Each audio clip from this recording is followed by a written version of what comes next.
Distinguished ladies and gentlemen, a very good morning to you. And we're saying thank you very much for joining us to be a part of this. Thank you for coming around to be part of this history-making event. You're all very much welcome. Good morning to you, ladies and gentlemen. Well, this is the time we've all been waiting for. It's an international conference. Shall we all rise first for the first stanza of the national anthem? Then we'll take also the University of Ilorin anthem.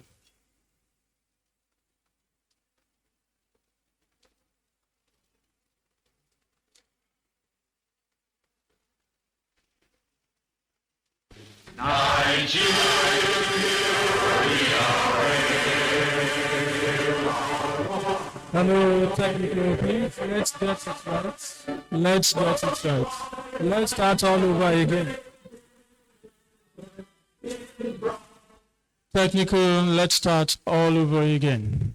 The national anthem, the first stanza. Nigeria.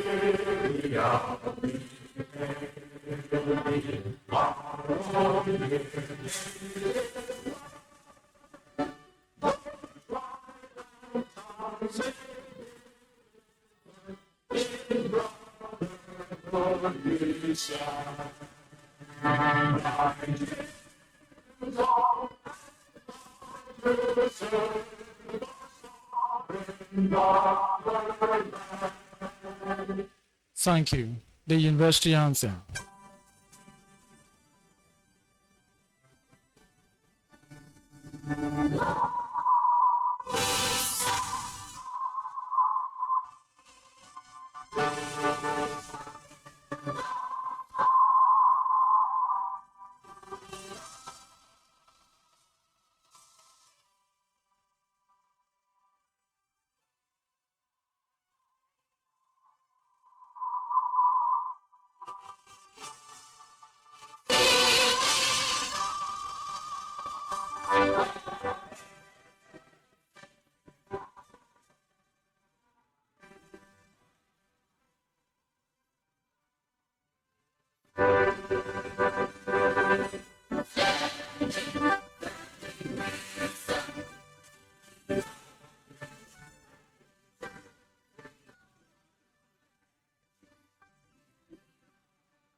Thank you. Please be seated.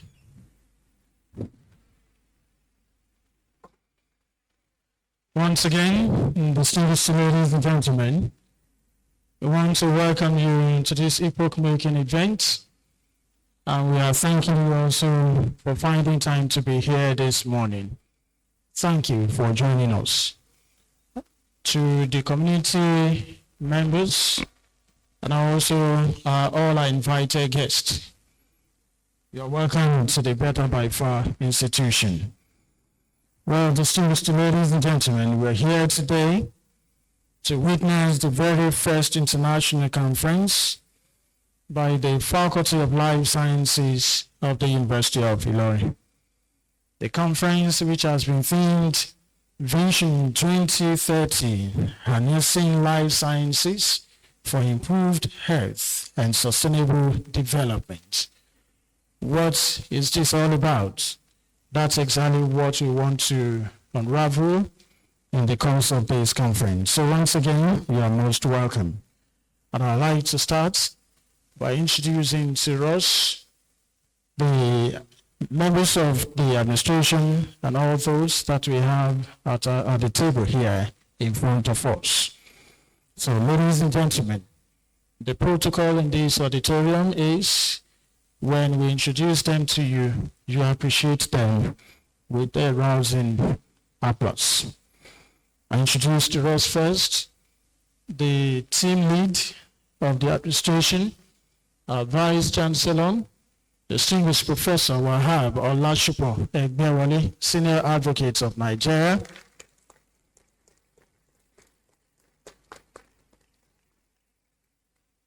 Professor Egbewole is unavoidably not here, but is here being represented by the Deputy Vice Chancellor, Management Services, Professor Laluri Adeyemi.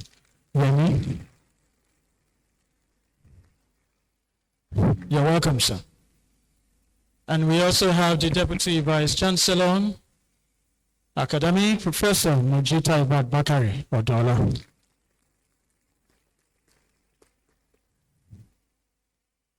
And also here we have the Deputy Vice Chancellor, Research, Technology and Innovation, Professor Mukhtar Adeza Itudai.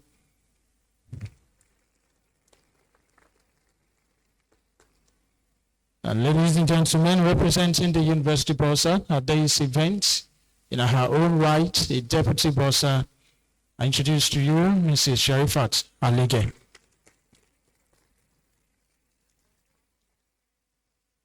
And distinguished ladies and gentlemen, we have our speaker, our guest speaker at this event today. And it will interest you to know that he's also a Vice Chancellor. The Vice Chancellor of Lighthouse University, Edo State, Professor Omaifosa Oluwagbemiga Osewinge.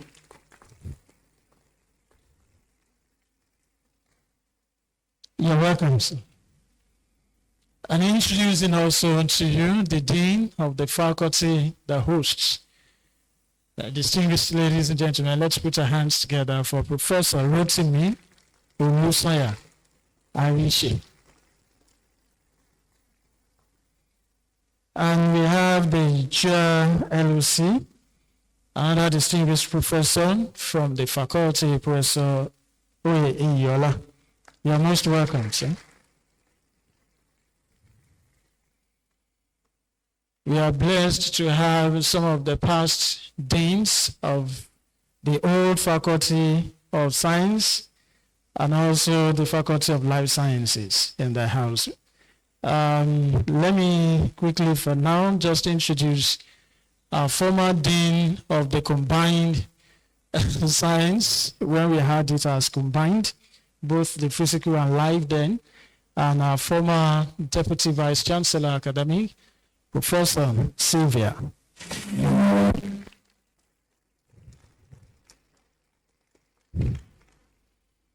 I'd like to recognize and also appreciate colleagues of the hosts, deans of other faculties who are here to grace this occasion, And one of them is the Dean, Faculty of Basic Medical Sciences, Professor Lukman Aribidesi Olayaki.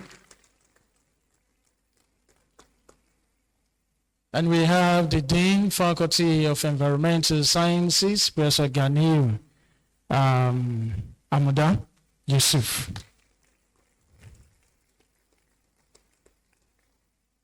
And we have representing the Dean of the Faculty of Agriculture, Professor Wasiu Jimo. I think you have to be with the other deans here. Thank you.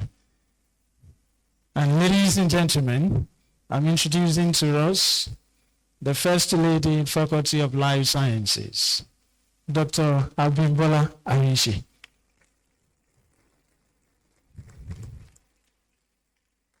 And we'd like to recognize and appreciate our former deans of the faculty. I saw earlier, yes, Professor Tony Oba Mustafa is here. You're welcome. I recognize all our distinguished professors in the faculty, so numerous to start mentioning their names one after the other. We have them from optometry, microbiology, biochemistry, plant biology. They are not clapping. We don't have people from the departments. Zoology. Thank you very much. And also, I'd like to let us know that we have as keynote speakers of this event to be speaking to us from the United Kingdom, Professor Femi Oloruniji is joining us virtually. And so also we have Dr. Lutana Mikaneji, also from the United States of America. To all the heads of departments in life science, in Faculty of Life Sciences, please let's put our hands together for all of them, ladies and gentlemen. Recognizing also the people behind the putting together of these events, that is the LOC, the Local Organizing Committee. Please let's appreciate them, ladies and gentlemen. I recognize members of the press who are here to cover this event. Thank you for all that you are doing. Thank you for always. Well, my name is Shegun Alabi. I will be the anchor person for this event. So once again, ladies and gentlemen, we'll say thank you for being here and you're welcome. But to put the welcome address in perspectives, I'm inviting the LOC chairman, Professor Iyiola.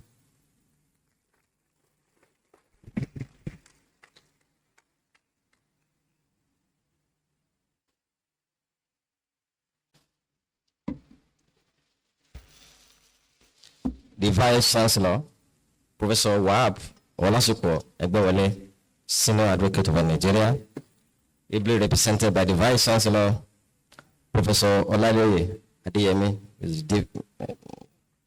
the Vice Chancellor, the Deputy Vice Chancellor, RTI, Professor Mukhtar Adeza Etudaye, the Deputy Vice Chancellor Academics, Professor Moji Taibat Bakari Odnola, the University Registrar, the University Bossa, the University Librarian, Director of Academic Learning, Deans, Directors, HODs, the two eminent keynote speakers, and our distinguished guest speakers, Professor Omere Fosa Oluwajenga Osewenge from Edo State. All professors here seated, distinguished faculty members, fellow academics, fellow researchers, dynamic students, especially the students from the Faculty of Life Sciences, friends of the faculty, ladies and gentlemen, it's an immense privilege and a profound honor to welcome you all to the International Maiden Edition Conference of the Faculty of Life Sciences. As the chairman of LOC, I'm thrilled to see such a vibrant gathering of sound minds, all united by shared passion for scientific discovery and societal transformation. Our theme for this year's conference, Vision 2030, Harnessing Life Sciences for Improved Health and Sustainable Development, is both timely and urgent.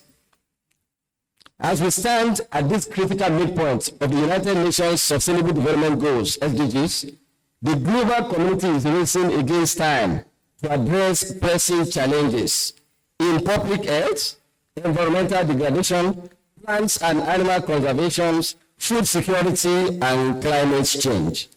The life sciences sit at the very epicenter of the solution that we need, from the precision of molecular biology, CRISPR gene editing, to the vast insights of bioinformatics. The frontier of our discipline offer unbelievable and unimaginable tools to solve problems. Whether we are unraveling the complexities of vector-borne pathogens, exploring the therapeutic and anti-tumor potential of our rich local plants, or whether we are profiling viral genomics to prevent the next pandemic, our work directly impacts human survival and flourishing. To all participants, let me assure you that this conference was conceived to be more than just a series of academic presentations. It is designed to be an avenue for sustainable collaboration and networking. Over the next few days, we will bridge the gap between basic research and translational applications. We will challenge one another to look beyond laboratory benches, to look beyond the four corners of our laboratory and the field, to ask questions. How does our research advance global health? How does our research secure sustainable future for the next generation to come? I want to extend my deepest appreciation to the Vice Chancellor and the university management for the unflinching support that we have received so far and providing an enabling environment for us to prosper as scientists and compete with global standard. Sir, without your support, this gathering would not have been possible today. Thank you for providing an environment where scientific inquiry can thrive. Deepest appreciation to the amiable and indefatigable Dean of the Faculty of Life Sciences, Professor Rotimi Olusanya Arise, for conceiving this idea and providing support to the LOC members for seamless execution. To all the members of the LOC, your tireless dedication, late night deliberations, unwavering commitments have made this day a reality. To all the partners who have supported us financially and materially, thank you for trusting in us. To all distinguished participants, I encourage you, especially the young researchers and students who are present here, who represent the future of our discipline. Thank you for bringing your energy and insights to this conference. I encourage you to engage robustly, network deliberately, and foster partnership that will outlive this particular conference. Let us see this platform to demonstrate that life sciences are not just an academic pursuit, but a foundational pillar for global development. On behalf of the LOC, I welcome you all, and I wish you incredibly fruitful, inspiring, and impactful deliberations. As life scientists, let us look beyond the problems and start engineering the solutions. Thank you all, and God bless you.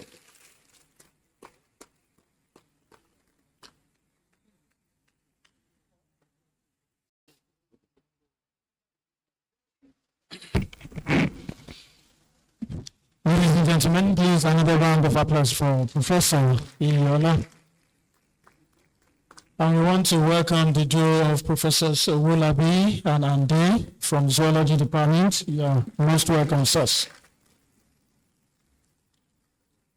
And I'd like to also welcome, the last time the Faculty of Life Sciences brought us together like this to a lecture, our lecturer at that time was our daddy, former head of his department, former dean of the old Faculty of Science, two-time vice chancellor, a proud member of this faculty, Professor H.O.B. Olorode. You are welcome, sir. Good to see you. And with the mention of his name, ushers, Sir, you are to join the Vice Chancellor up here and our Mama Malomo. Please, ushers, kindly take them to their seats. They are joining the Vice Chancellor up here. You keep clapping till they get to their seats.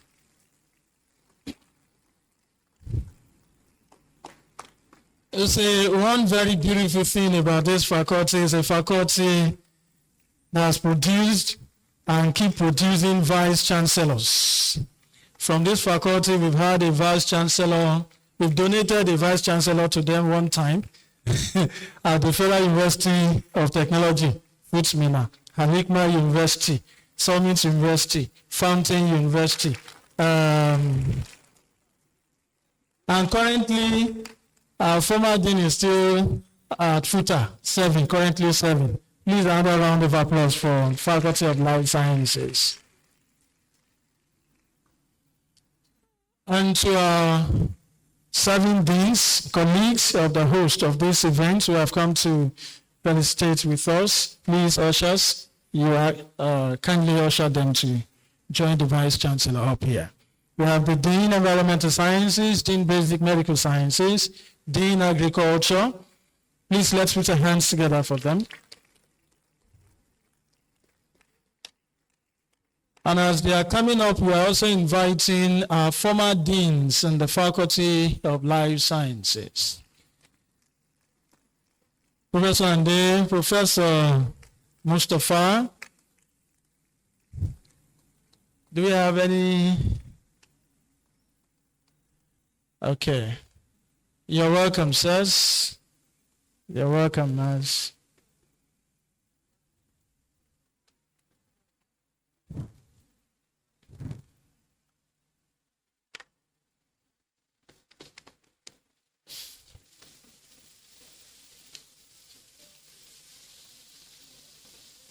All right. Thank you. The LOC members, they are to occupy the front seats, and the First Lady, yes, then we have the heads of the departments. Also, we love them to be together. Please, let's do that quickly. The LOC members, Professor Dr. Animash and Dr. Igunu, yes, you are to occupy the front seats, yeah? Professor Igunu, yes. The First Lady, Life Sciences, then let's have the heads of the departments also. If I were you, I would clap for at least the head from my own departments.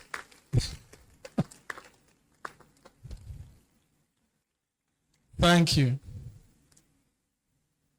Once again, we recognize all of you, teaching and non-teaching staff of the faculty, friends of the university, friends of the faculty.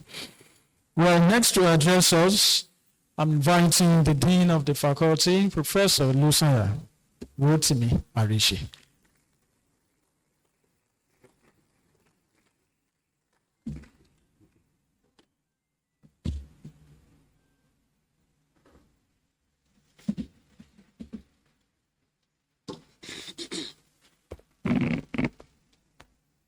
The Vice Chancellor, University of Ilorin, Professor Wahab Olashupo Egbewole, SAN, ably represented by the Deputy Vice Chancellor, Management Services, Professor Olalere Olayemi, the Deputy Vice Chancellor, Academic, the Deputy Vice Chancellor, Research, Technology and Innovation, the Bossa, ably represented by Mrs. Sherifat Alege, the University Librarian, our distinguished guest speaker, Professor Osewingen Osakure Omorefosa, Vice Chancellor, Lighthouse University, Benin City.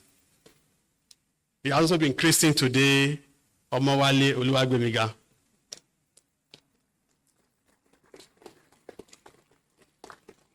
Our international keynote speakers, Professor Femi John Oloruniji and Dr. Lotana Mika Ineji, former Vice Chancellor, Fountain University, Oshogbo, and Summit University, Offa, Professor Hussein Oyelola Bukoye Oloyede.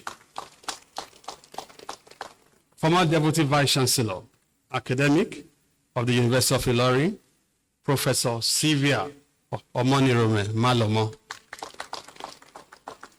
Deans of faculties here present, former deans of faculty, especially the Faculty of Life Sciences, directors of academic and non-academic directorates here present, heads of department within the Faculty of Life Sciences, other heads of department, the chairman of the local organizing committee, Professor Olanyinka Iyola, distinguished professors and members of the Senate, distinguished academic and non-academic members of staff of the Faculty of Life Sciences, members of the organizing committee and subcommittees, our esteemed industry partners from Alliance Global West Africa, Twistone Nigeria, and Inkaba Biotech International, visiting scholars, researchers, and a special welcome to the over 300 enthusiastic participants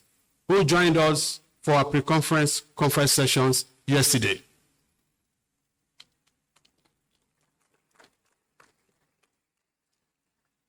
Students of the Faculty of Life Sciences, great Unilorites, and gentlemen of the press, my dear wife, Dr. Abimbola Kemisola Arishe, distinguished ladies and gentlemen, it is with profound sense of pride and professional joy that I welcome you to the Medi International Conference of the Faculty of Life Sciences at the University of Ilorin. Today, the 21st of May 2026, marks a watershed moment. For the first time, we have gathered a global community of thinkers from America, from the Brazil, India, United Kingdom to Africa, ranging from biologists and biochemists to artificial intelligence experts and optometrists within this auditorium and online to bridge the gap between scientific inquiry and global survival. The concept and motive behind betting this conference stemmed from a deliberate vision to create a sustainable, recurring platform for cutting-edge scientific discourse. We have conceived this gathering as a biennial event, establishing a permanent 2-year cyclical anchor where researchers can return to cross-pollinate ideas, review global milestones, and measure our collective progress in the life sciences. As a testament to this forward-looking vision, this maiden cycle did not kick off today, but yesterday, the 20th of May 2026, when we successfully held our pre-conference workshop, we saw an overwhelming participation of over 300 registered participants. This incredible turnout underscored the hunger for knowledge in our community. The conference workshop was designed to equip the next generation of scientists with critical practical tools. We explored the frontiers of technology in our session on artificial intelligence and bioinformatics in life sciences, concepts, tools, and application. That was brilliantly facilitated by Dr. Ashraf Akintola of the Institute of Phylogenomics and Evolution, Yongpo National University, Daegu, South Korea. This was seamlessly complemented by an intensive hands-on practical session in molecular biology techniques at the University Central Research Laboratory, robustly facilitated by our industry partners, Alliance Global West Africa, Twistone Nigeria Limited, and Inkaba Biotech International. Recognizing that groundbreaking research requires sustainable funding, we also featured a pivotal session dedicated to identifying funding opportunities and writing winning grants proposals, ensuring our researchers are fully empowered to compete on the global stage. Our team, Vision 2030, Harnessing Life Sciences for Improved Health, and Sustainable Development is not just an academic title, it is a mandate. As we sit, just 4 years away from the United Nations 2030 deadline, the world is looking to the life sciences for answers. We are the ones the world is looking up to decode the molecular basis of diseases for improvement in human health. We are the ones the world is looking up to engineer biotechnological solutions for food security. We are the one the world is looking up to leveraging artificial intelligence and digital health to democratize medical care. We are the one the world is looking up to preserving our biodiversity to ensure the Better by Far University remains part of a Better by Far planet. If you want to clap, please clap.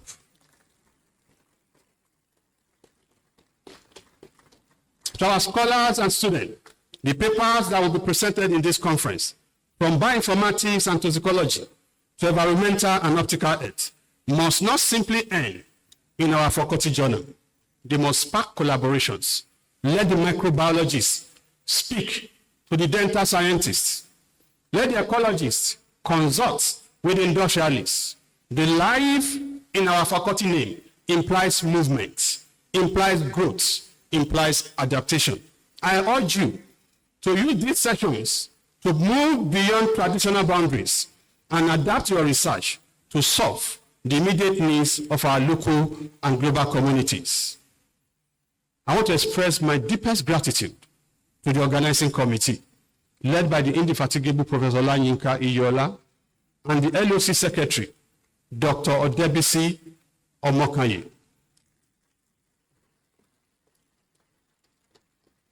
For betting this maiden edition, Professor Iyola did marvelously well. Thank you so very much, my LOC chair. I also especially appreciate the effort of Professor Risikat El Ahmed, the chairperson, Finance and Sponsorship.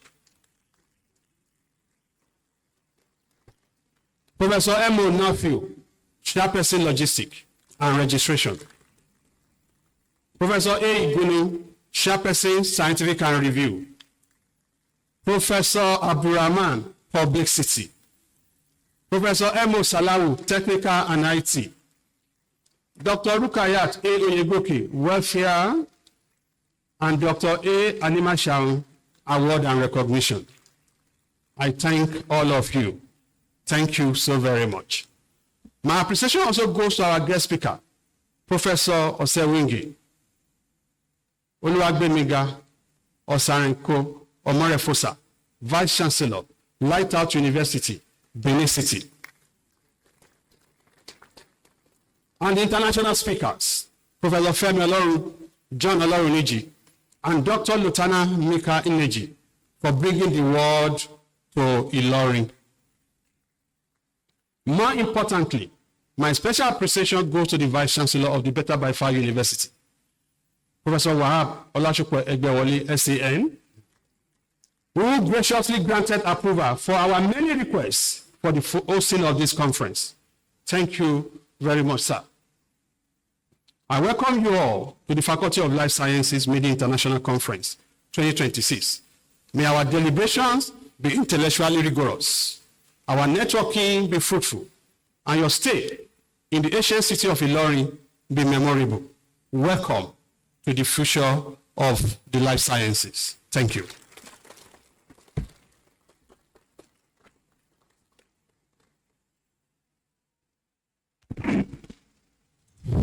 That was the Dean of the Faculty. Another round of applause for him, please. Professor Rotimi Olusanya Arishi. Well, ladies and gentlemen, I'm the Vice Chancellor of the over 100 departments that we have in this university. The Faculty of Life Sciences houses 5 of the departments of biochemistry, of optometry and vision science, microbiology, plant biology, and zoology. Mr. Vice Chancellor, the people are waiting to listen to you on what you've got to say about the putting together of this Maiden International Conference, which has been themed Vision 2030, harnessing life sciences for improved health and sustainable development. Please let's welcome the Vice Chancellor.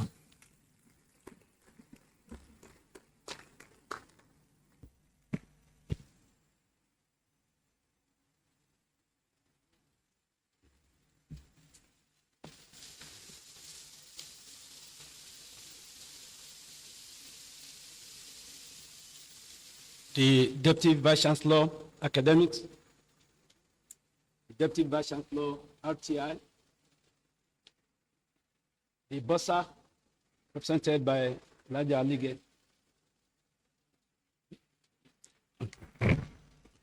our highly esteemed Professor, former Vice Chancellor, Fonte University, Professor Oloyede, and our dear mother, Professor Maloma,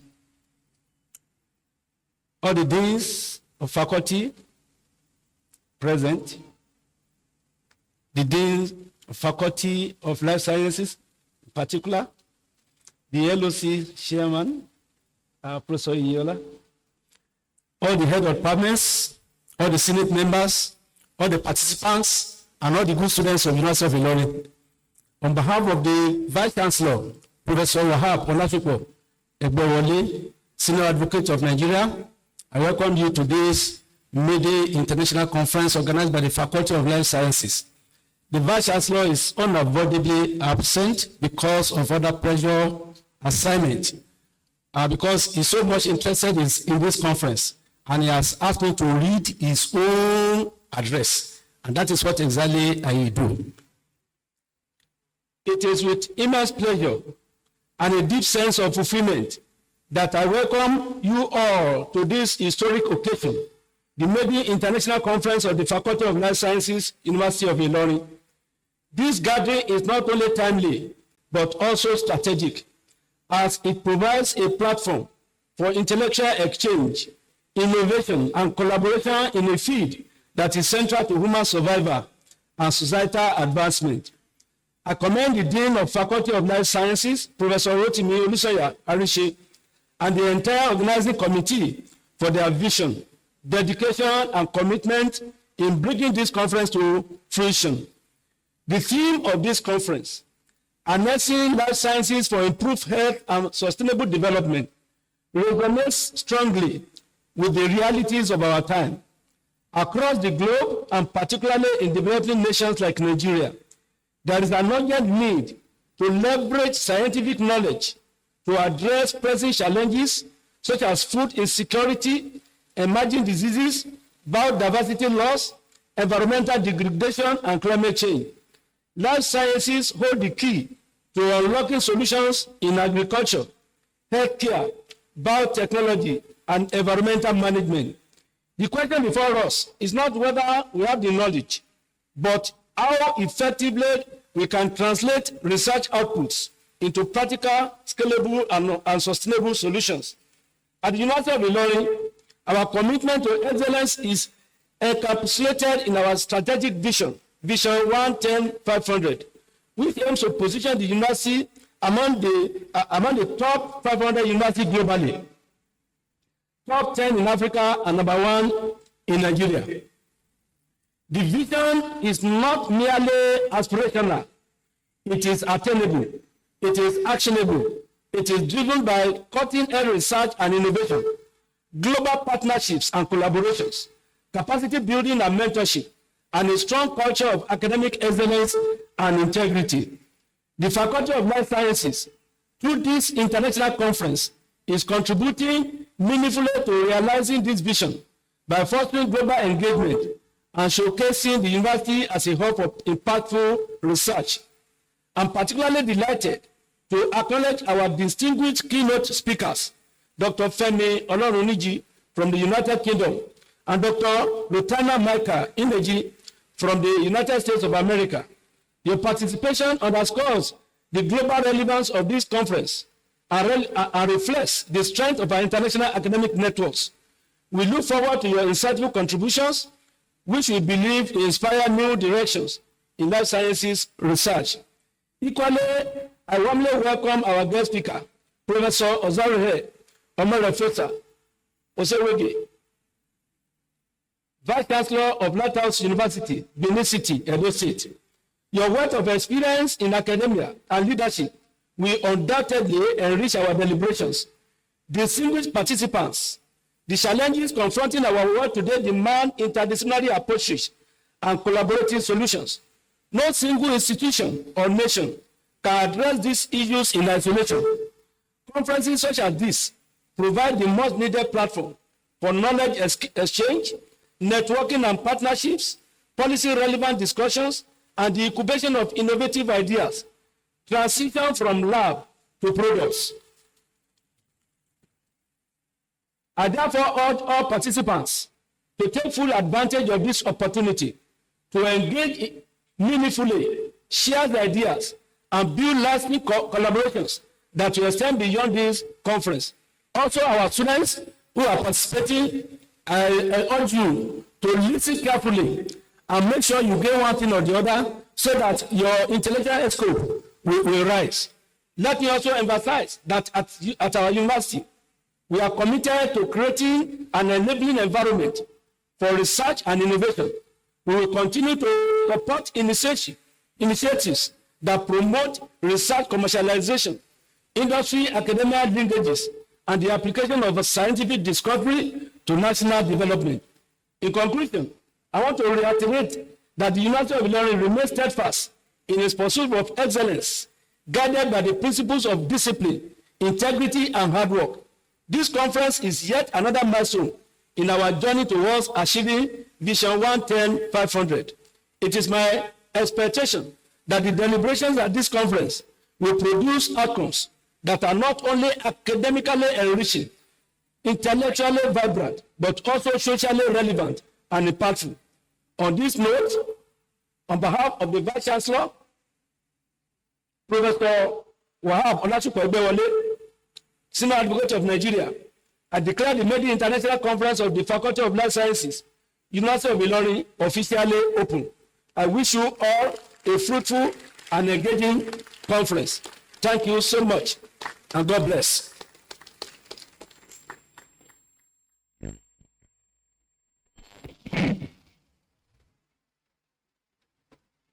That was the Vice Chancellor. You can do better than that.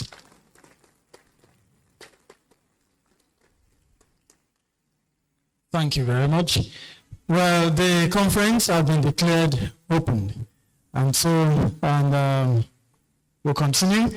But just before we move on, I'd like to let us know that we have the immediate past dean of the faculty also in our midst, Professor Patricia Falakemi Omojasola. At the mention of her name, we're inviting her to join the Vice Chancellor up here. You keep clapping till she gets there. That's our Mama J. You keep clapping till she gets to her seat.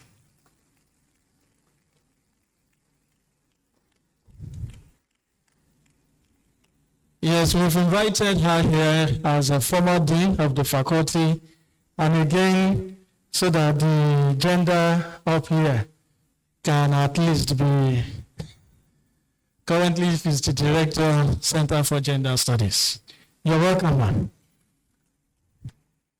If you want to clap, do it like you mean it. All right, ladies and gentlemen, the program has been declared opened, and it's about time we listen to Professor Olubenga Osawinge. But just before his voice, I'd like to invite Dr. B.U. Olayinka to read his citation.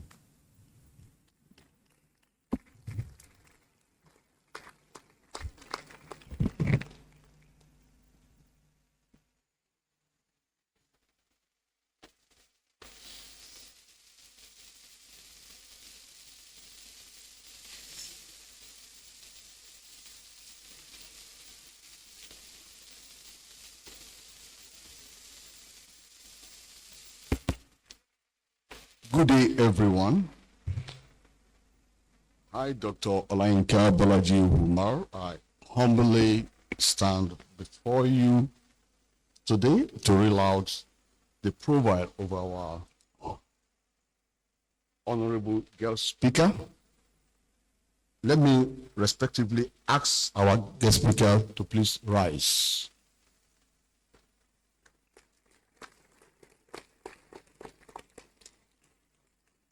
Quick one, I'm able to say that, sir, your face show and your shoe shine.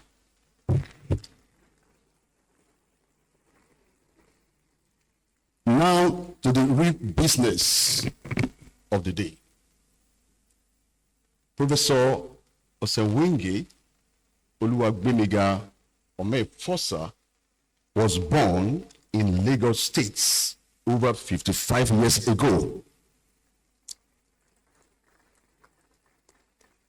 at Ebuti Meta to ennoble an humble intertribal couple comprising Yoruba mother and a Benin father. He was privileged to benefit from the Lagos State Free Education Scheme instituted by the late former governor between 1979 and 1983 in the presence of Alhaji Lateef Kayode Jakande.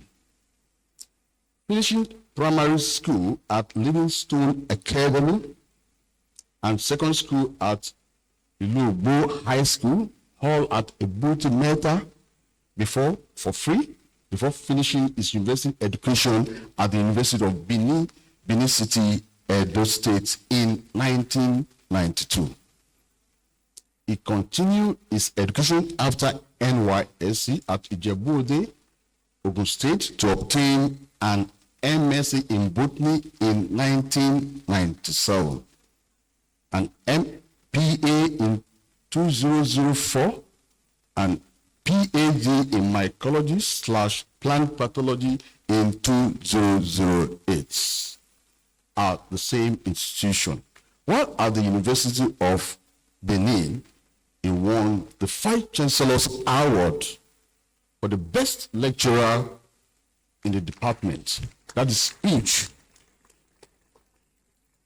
Professor Osewinge started his academic journey at the University of Benin in 1995, where he rose to the lecturer 1 in 2003, and after his resignation in 2010, he was recruited by Confident University Author for Landmark University as a pioneer faculty member in the senior lecturer position.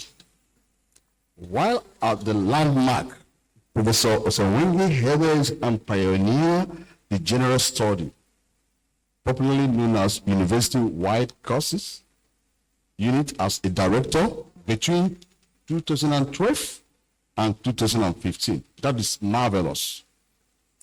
College of Pure and Applied Science Dean between 2018 to 2021. That is great. And numerous committee of both the Senate and university, besides being the head of Department of Biological Science from 2015 to 2017. Some of the committee he chaired include the Senate Result Verification, 2, Ceremony, 3, PG Student Disciplinary, 4, Strategic Planning, 5, Quality Assurance, 6, Appointment and Promotion, and finally, Publication and Inaugural Lecture Committee, respectively. That is tremendous. He rose to the rank of a full professor in 2015, and was nominated to present the second inaugural lecture at the Landmark University in 2016. That is huge. In addition to the aforementioned feats, Professor Osewinge Oluwagbemiga is a fellow of the Nigerian Young Academy and a seasoned researcher, ranked among the top Nigerian researchers by SIVA with close to 200 peer-reviewed articles and book chapter, of which over 100 are listed on the Scopus platform,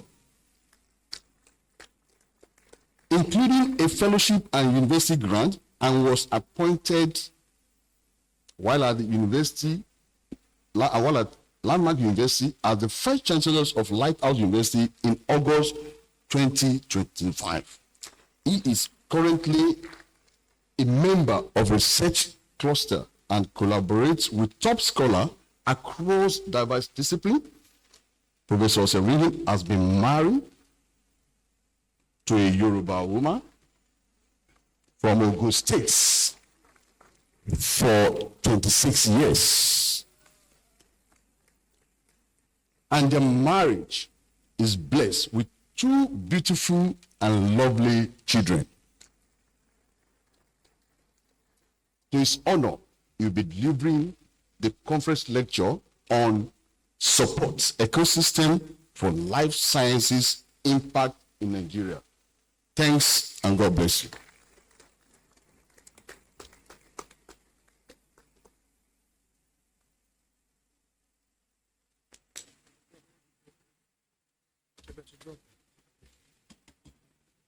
Okay. Want to drop it, so I don't need this. You don't need this. Okay.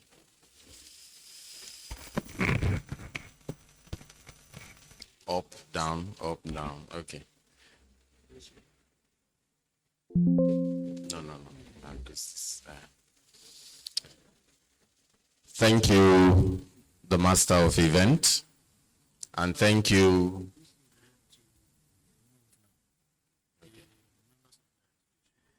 Thank you. I want to thank the Vice Chancellor, Professor Wahab Olashukpo Egbewole, for granting me this opportunity to be here today, ably represented by the Deputy Vice Chancellor, Management Services. I want to thank every members of the principal team for gracing this occasion. I have met with them earlier, and I quite appreciate their support, for this particular conference. I am no doubt a stranger to University of Ilorin, having spent most of my academic career, maybe 15 years of my academic career in Landmark University before being appointed a Vice Chancellor. For your information, I am the first in that school to be appointed outside that school as a Vice Chancellor. Yes, when I say I'm no stranger, before I noticed everybody seemed to have been standing on the existing protocol. I pray that the back of the protocol did not break. So I will embrace the protocol and relieve the stress of standing on it. So permit me to embrace the protocol. I want to also appreciate Professor Loyede. He doesn't recognize me. When NICEP came to Landmark University to do NICEP conference, I happened to be the local organizing committee chair. He didn't know. So himself and Professor Bawaji. Yes, I have met him severally, but I doubt he will, if he sees me in Ojatutu, he will recognize me. Yes, Professor Malomo happens to be my mother. When she came for sabbatical, I was head of department, and we had a very good relationship from there. I know Professor Akonji, I know Professor Bawaji. In short, I am home. And I've met Professor Ande before, the second Dean of Life Sciences. I met him personally in his office, but he must have forgotten. Yeah. Yes, there are so many people I've met here. And I've been here severally to represent Landmark for convocation several times. I've been here for the current dean's inaugural lecture. So I'm home. I'm not a stranger. The only thing that is strange to people here is my name and how it is pronounced. But it's all like that. So this is a very interesting event, and it happens to be the first. But what I'm going to be addressing is very simple, and it's just looking at the support ecosystem for life sciences impact in Nigeria. You know, I'm very happy at the address that I have seen since. It could have been possible for me to also read my address or read my speech. Let me call it my speech. But I want to make it a bit more organic. And I want to be looking at us straight in the eyes as I talk so that we can make progress and know some of the things that we need to change as life scientists moving forward. So this is my outline and how I'm going to be approaching today's presentation. This, I am sure most of us already know, that when you say life sciences, it basically refers to all those courses, disciplines that study biological systems or living organisms. And I was recently talking to Professor Abdurrahman when I heard that plant biology is still plant biology. I said sometimes the youth of today, when I went to school, it was not even plant biology, it was botany. The youth of today are not anything that is not cosmetics. They are not very attracted to it. You know, so why are you still naming it plant biology? Why don't we move beyond that? But also, that may be part of the thing we will realize in the course of this lecture. Now, there are some other disciplines of life sciences that sees themselves as, or that today now have councils tormenting universities. NUC came up with a memo at one time that, you know, there can only be one resource verification or one accreditation. But the council will tell you, like the current registrar once told me, once you graduate your engineers, they will not be recognized and they cannot practice engineering. So what is the way forward? I must first invite them to come and verify, and I will pay some huge amount of money. Then later we invite them to accredit and pay huge amount of money. This has become a lot of financial burdens. Even though federal universities are able to afford it, many private universities are finding it difficult. Nursing Council, Council for Health Information Technology, you have even law have their own. They will come and also, so these are things that we must be advocating should change. You know. So life sciences basically study some of these things that I have projected. I won't burden us with that. And you find out that this study is not supposed to be in isolation. It's meant to better human existence. It's meant to better human existence. Why will somebody be interested in studying the origin of life and how it advances and progresses? Particularly, it's time we are looking for the cure for aging. You can see my head is becoming gray. Maybe there must be an anti-aging something. And the key to discovering that is going to the basics. How did life start? And probably rewriting the DNA or doing what is called gene editing. We will go back to all of those.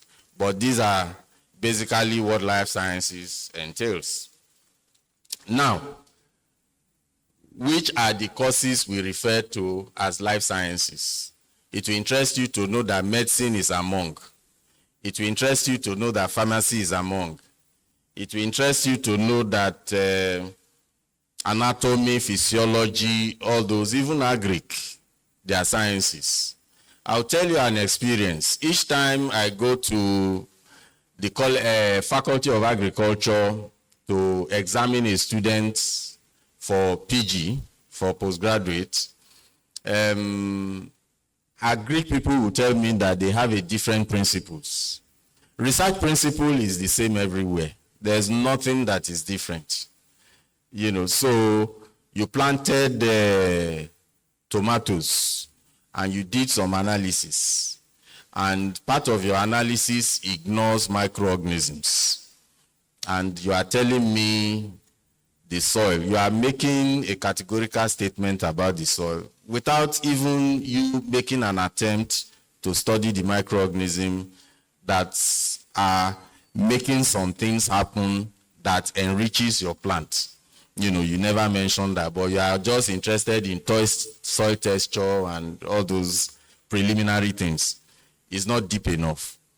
And you see professors arguing with you, and they will tell you at the end of the day, this is agric. This is not science. Then I ask them, why is it called agricultural science?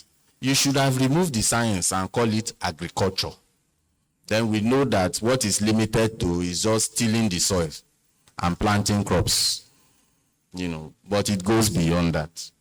So these are all the specialized disciplines, both specialized and non-specialized, that are called life sciences. So don't be deceived when a medical doctor comes here and say, I'm in medicine. He's still a life scientist, anytime, any day.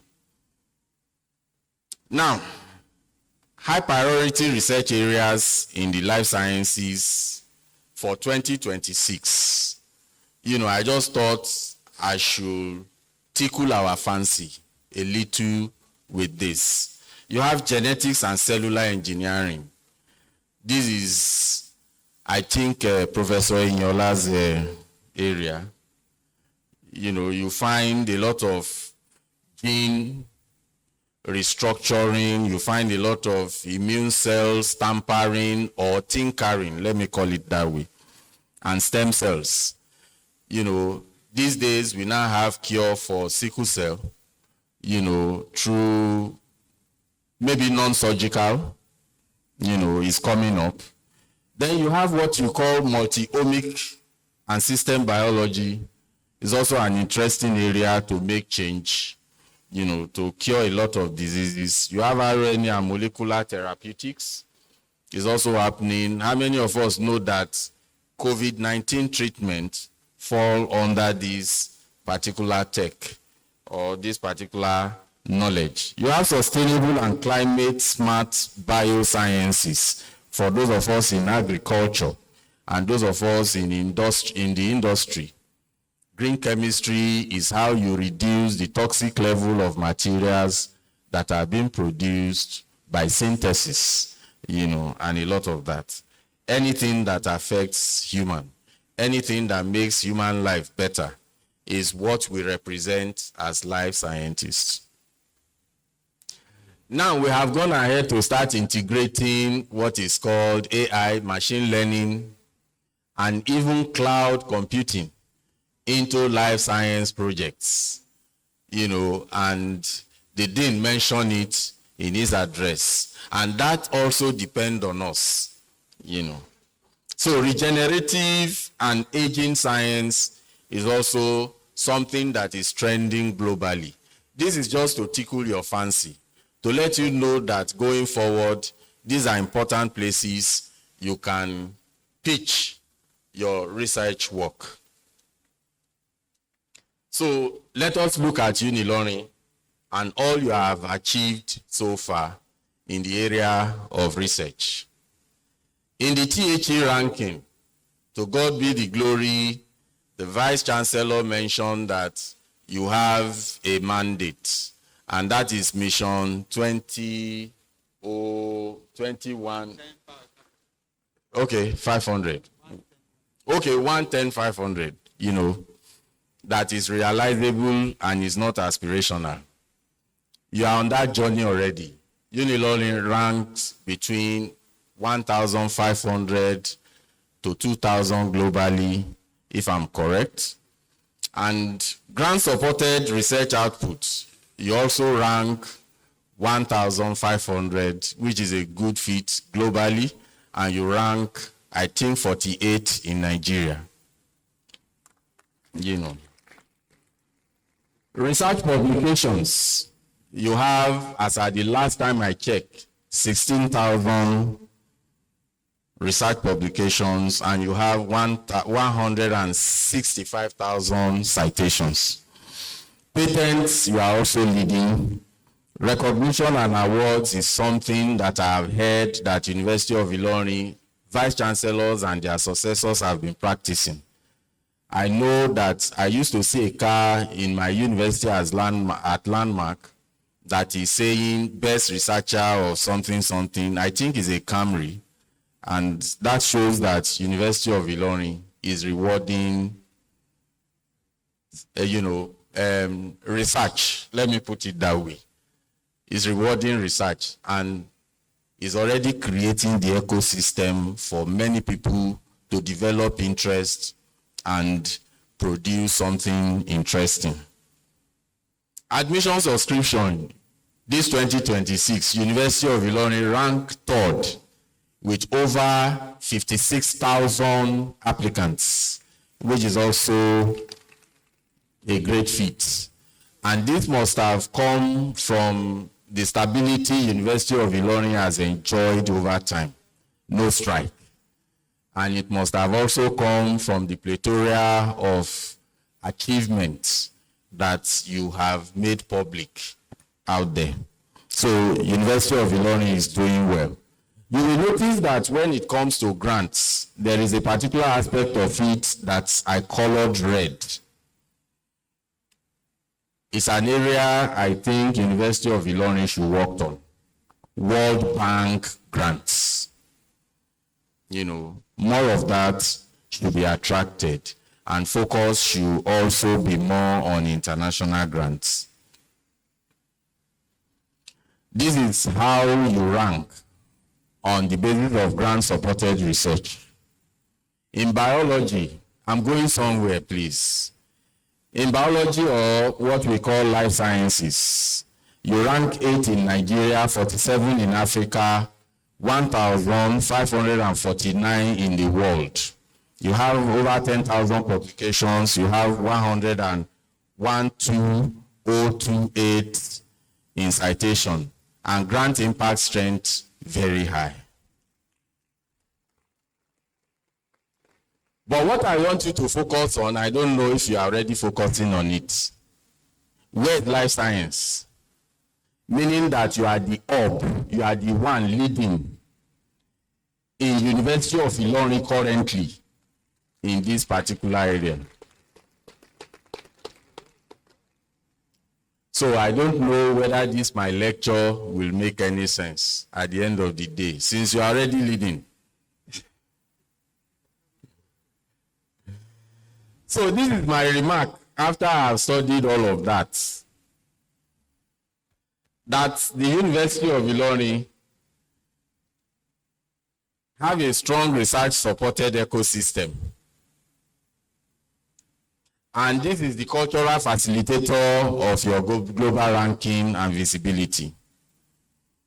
Biological, agricultural, and veterinary sciences have the strongest ranking profile in the 2026 THE subject ranking. They contributed the highest number of publications and citations and won the most grants for this university. So what I'm trying to say is that when you look at all the areas I have listed, how are they classified? Life sciences. The sustainability and improvement of these incredible accomplishments require more support and attention for life sciences program. International strengthening of the research environment potentiates the shift from conventional research outflows to research product outflows. And I want to let you understand before I proceed that this is one of our major challenges. We do a lot of work as life scientists, but how many of them gets into the market? How many of them? Somebody discovered an important thing in the lab. Is that prototype already in the market, at least for trial? If not for actual sales. I give you an example. A few times I have traveled out for fellowship. And on one of those locations, the one that interests me most, I will say it, is India. My host will always take us out maybe twice a week, and we go into the field and interact with farmers.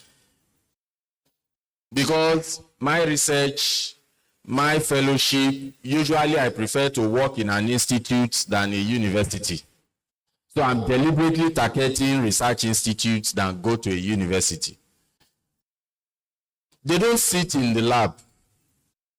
So whatever they discover, they still take it to the field and try to convince people to apply it. And they come periodically to take data. And by the time you know it, it has become a product and something everybody is using. How many of that are we doing in life sciences? Thank you.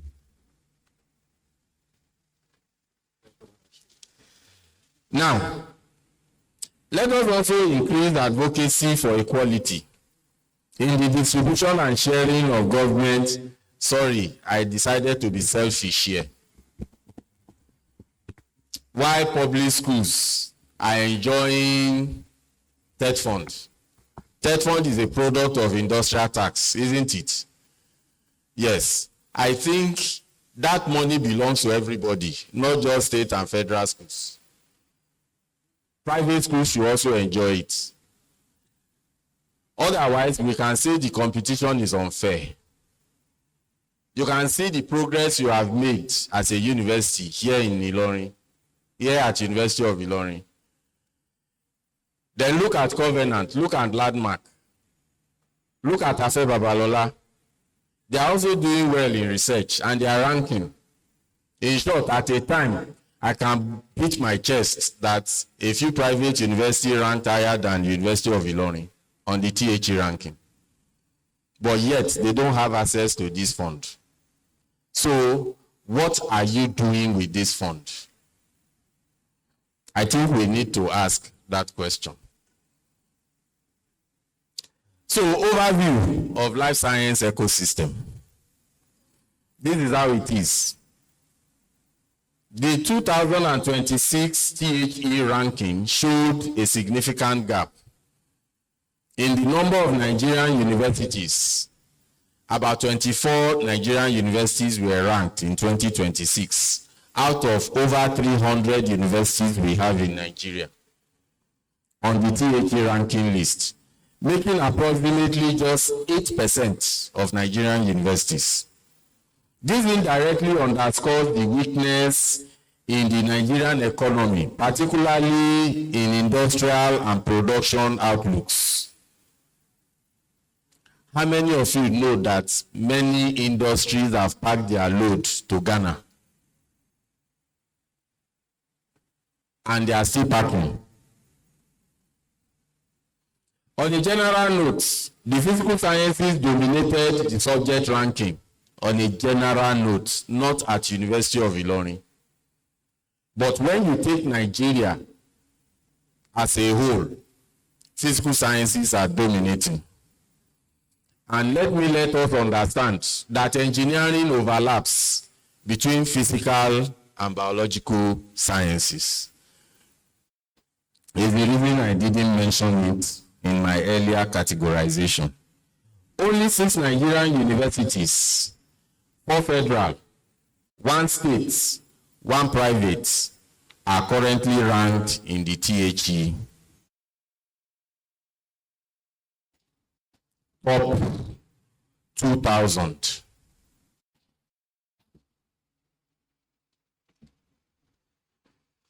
Core support for impact. These are all the areas.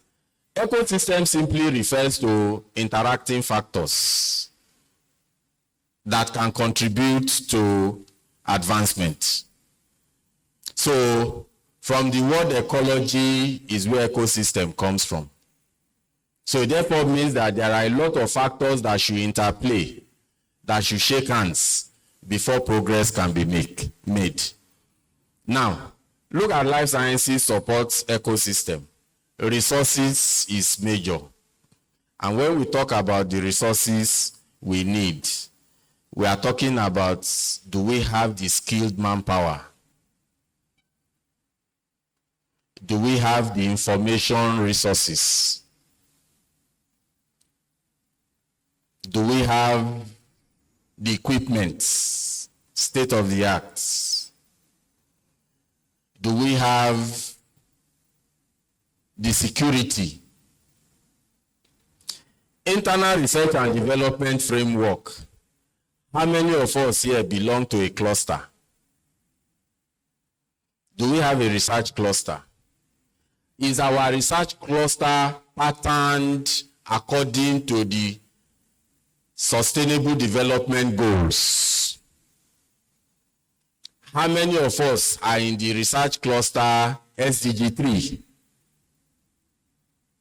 Health and well-being. Meaning that what we study, what we do, is it channeled towards health and well-being? How many of us are in zero hunger? How many of us are in soil, whatever? There are about 17 SDGs there. So I think one SDG should translate into a cluster. So what is your internal mechanism for research development? How many of your work are screened for plagiarism, and who is responsible for screening them? This is the primary responsibility of your library resource. They should be the one to be helping you check plagiarism, helping you check AI. It's one of the ways that the University of Ilorin can prevent embarrassment. Having persons who have published a work that is not properly checked. There are other frameworks that are necessary. Does my faculty, sir, do we have research ethics committee as a faculty? How interestingly are they working? What are the policy guidelines that they have set up to guide research in the faculty? So developmental research and development framework is very important and is a key ecosystem factor for the development of life science, or for life science to make impact. Do we have a research team as a faculty? What is our research team? It's not possible for everybody to be working differently and without a research team. We have a place where we want to make a name. What is that research team that we have developed for ourselves? It's also part of the internal mechanism of the faculty. Curriculum review. How many customized courses do we have? I was discussing with a faculty from here one time, and he said that at postgraduate level, there's supposed to be something like a journal club. What do you do in a journal club? You look for past literature in a particular interesting aspect of science, and you come and present it. You know, do we have customized courses that teaches our PG students on how to do research, how to identify what is called predatory journals, which are the Scopus journals that they are likely to be interested in?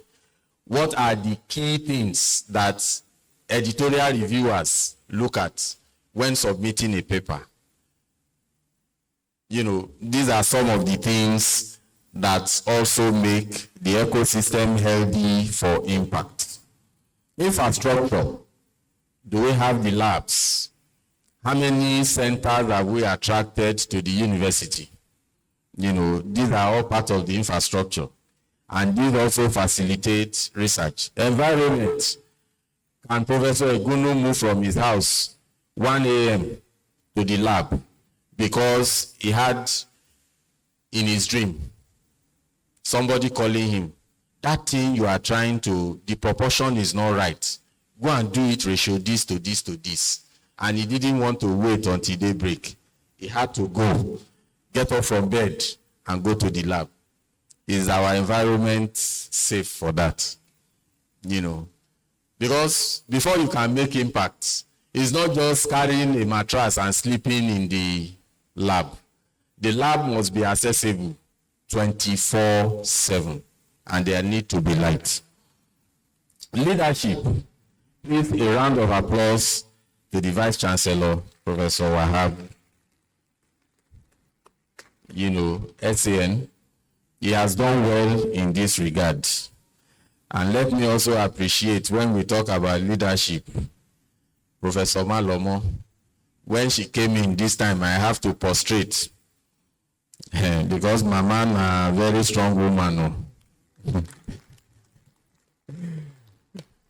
I didn't work directly under her, but the little that I know, you know, relating with her, I don't get basbos. You know, so leadership is also interesting. And there was also a colleague I met somewhere. I don't want to mention the name of the university. And he told me that there are several things. Fortunately, it's a deputy vice chancellor.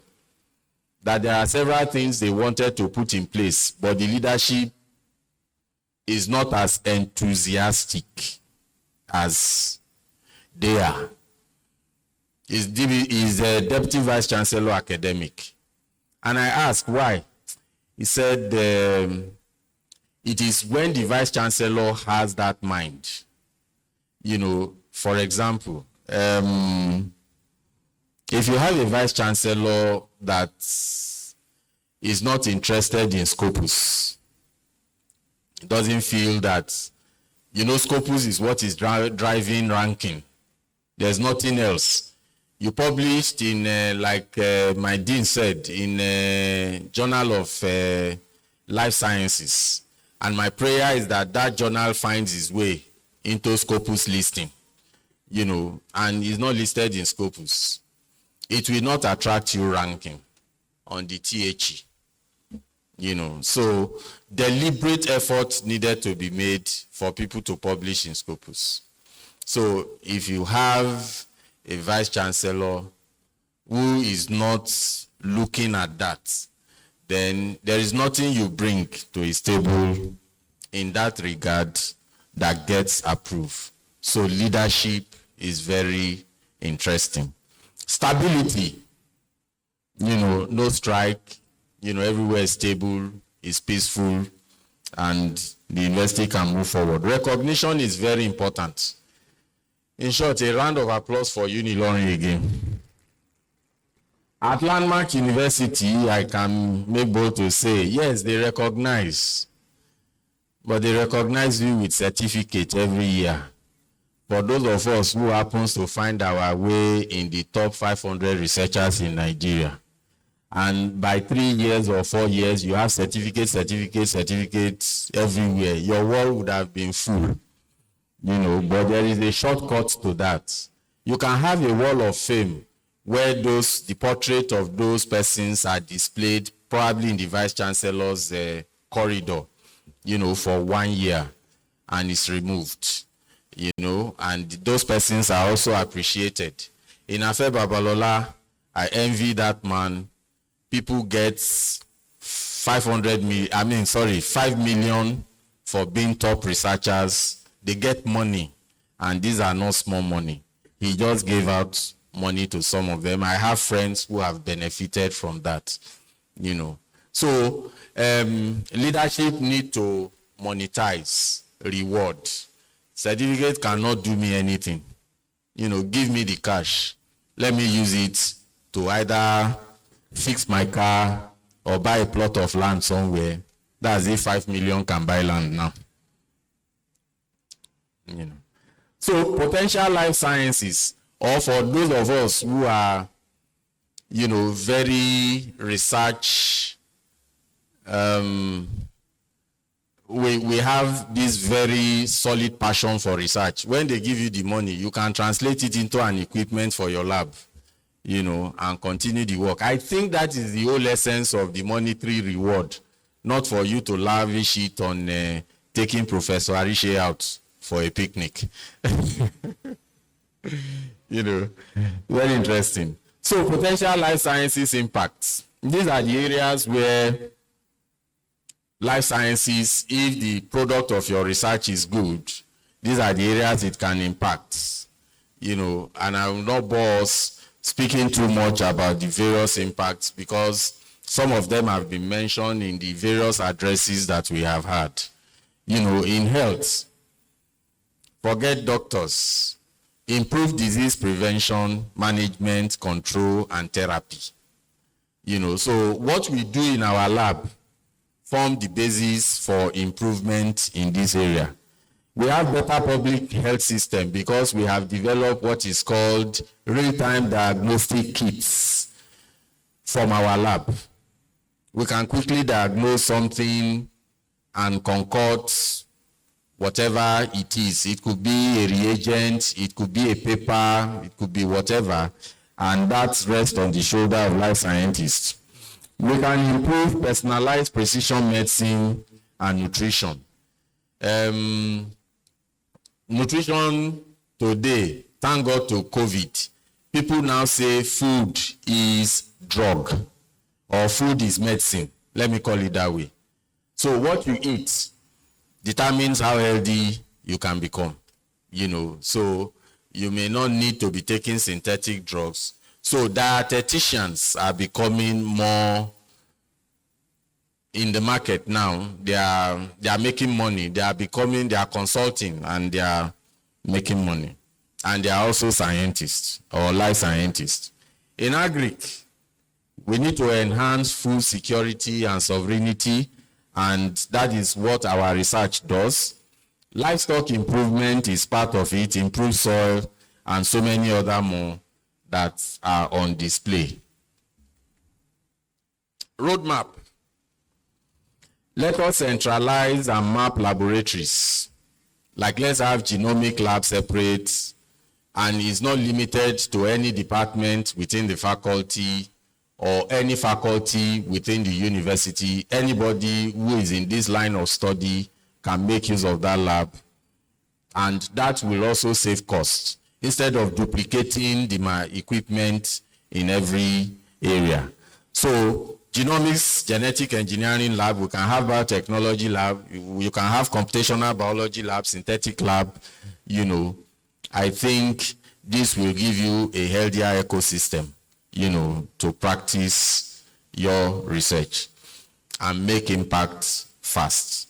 Improving on digital and physical infrastructure and creating a life science research innovation committee and grant winning opportunities. There is a university that I know that created what is called Innovation Hub. It's a place where people think. But when you get into that lab, the only thing you see there are systems, computer systems. So all you need to do is that the computer system has a lot of software that you can use, and you have a peaceful time to ponder on some of the things you want to achieve, and you can get results. So you need innovation committee, people who will relate with the society, because this is town and gown now, and find out what solution we need to provide to what problem. Enforcing the internal research development and quality assurance framework of the faculty and the university is also important. That's a roadmap. Increasing investment through university grants, training sponsorship, procurement of laboratory equipment, and investment in translational research. So when people submit proposal, can this proposal move from the lab to the market? People will say some studies are from farm to fork. So our research slogan should be from lab to market. From lab to market. That is the only way life scientists can be valued. Leveraging the university growing reputation and the KU8 support to attract specific research centers of global outlook to campus, promoting digital literacy and information access through the improvement of institutional e-learning resources, increasing interaction with communities around campus to identify biology-related challenges, and value-adding traditional practices. There are practices that are yet undetected.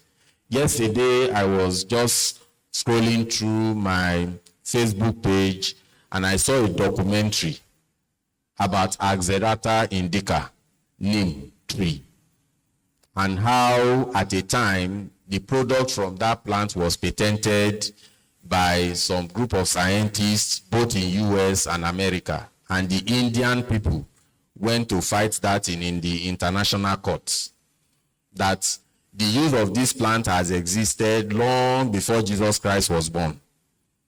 And there had been a method for extraction. So what are you bringing up that we've not known about? So why will you patent something that is supposed to be free for everybody? Extraction method, azadirachtin or something, So why should you do that? And that is what is happening. So we should patent knowledge. But when we patent it, we should only force those who are in pharmacy and medicine to be buying it if they want to be using it. So that we can be getting royalty for our efforts. I mean, you don't agree. None of you needs royalty. Develop career and promotion pathway for active and core researchers. We have one promotion pathway in most universities these days. You must be lecturing and be doing research, isn't it? Let's separate it. If you are lecturing, lecture. And on the basis of that, you are being promoted. But if you are into core research, let us not distract you with lecturing. Go and be doing your research and be winning grants. And you still get promoted along that career path. And I think if it's separated in that manner, I think we will make progress. In conclusion, in the present age and time, global ranking has become the only cultural acceptable proof of institutional progress, academic and research reputation, visibility and appeal, thus creating a competitive national and global ecosystem for university education. While life sciences have relatively strong research outflows and subject ranking positions on the 2026 THE of the University of Ilorin, a huge impact and service gap remains evident and requires systematic strategies to address. Gradual and systemic erosion of practical content from life sciences program curricula, intellectual property management capacity, and institutional ability to match emerging global technological and digital trends stand tall as limiting factors in life sciences impact. Under a healthy and ecological research supportive environment, life sciences research outcomes should go beyond communication in journals to product development, innovation, and patents. Irrespective of the critical role of life sciences as the foundation of applied, organic, and professional disciplines, faculty and programs in life sciences, particularly the basic life sciences, are becoming undervalued, facing the risk of oblivion unless something drastic is done. It is high time that advocacy for professionalization, regulation of life sciences education and services, and establishment of a basic life science council through a bill to the National Assembly be intensified. The curricula in the life sciences should promote innovation, critical thinking through increased exposure to practical content. Appreciation. I appreciate the Vice Chancellor, University of Ilorin, Professor Wahab Olashupo Egbewole San, and his management team for the uncommon hospitality shown me since my arrival. Thank you, sir, for the honor and privilege of meeting you this close and not from the distant page of the Committee of Vice Chancellors Nigerian University platform. I will not fail to appreciate the Dean, Faculty of Life Sciences, Professor Olusanya Rotimi Arishe. I think I got the Olusanya because when I was Olusanya Abi? Yeah, I got it right. So, and I want to thank him, and I want to also, who counted me, at least he counted me worthy of this invitation to present this guest lecture. Many of you may not know, but I have many friends here that are too numerous to mention, and highly respected mothers and mentors in the person of Professor Sylvia Omonirume Malomo and Professor Mrs. Abidemi Elizabeth Balogun. The chairman and the members of the local organizing committee of this incisive international conference, which happens to be the first to be hosted by the Faculty of Life Sciences, I want to say kudos to you. Where's Professor Inyola? Thank you so much. And the rest of your team. I also thank and congratulate the life sciences community. Everybody here present, please clap for yourself. The people and community whose tireless efforts made today a reality. The audience of this historic conference, being a delegate at this first international conference, you are not losing anything, but you are also going to gain so many things. And I hope you leverage that moving forward. I want to say thank you all for listening to me and for the privilege. God bless.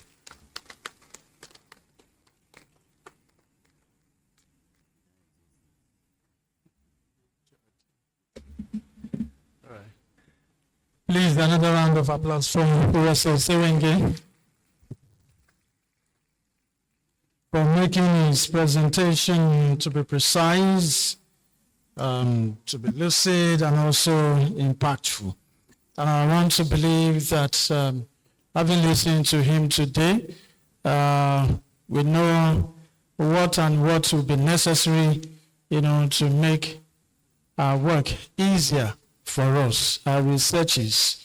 And this is the essence of having conferences like this, and we are taking this one from here.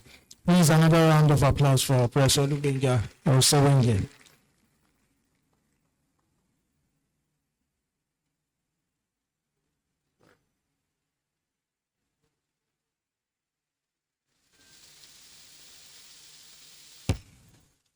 Okay. Well, one of our keynote speakers has been waiting. We would have listened to him first, actually, but because of the time, the timing, this one is speaking from the United Kingdom. We're talking Professor Femi Oloriniji. I hope it's set for us now. Okay. All right, Professor Femi Oloriniji is ready, and I'd like to invite the coordinator of our Department of Optometry and Vision Science, Dr. Olushola Michael Ojo, to read his citation. Professor Oloriniji will be speaking to us in like 30 minutes.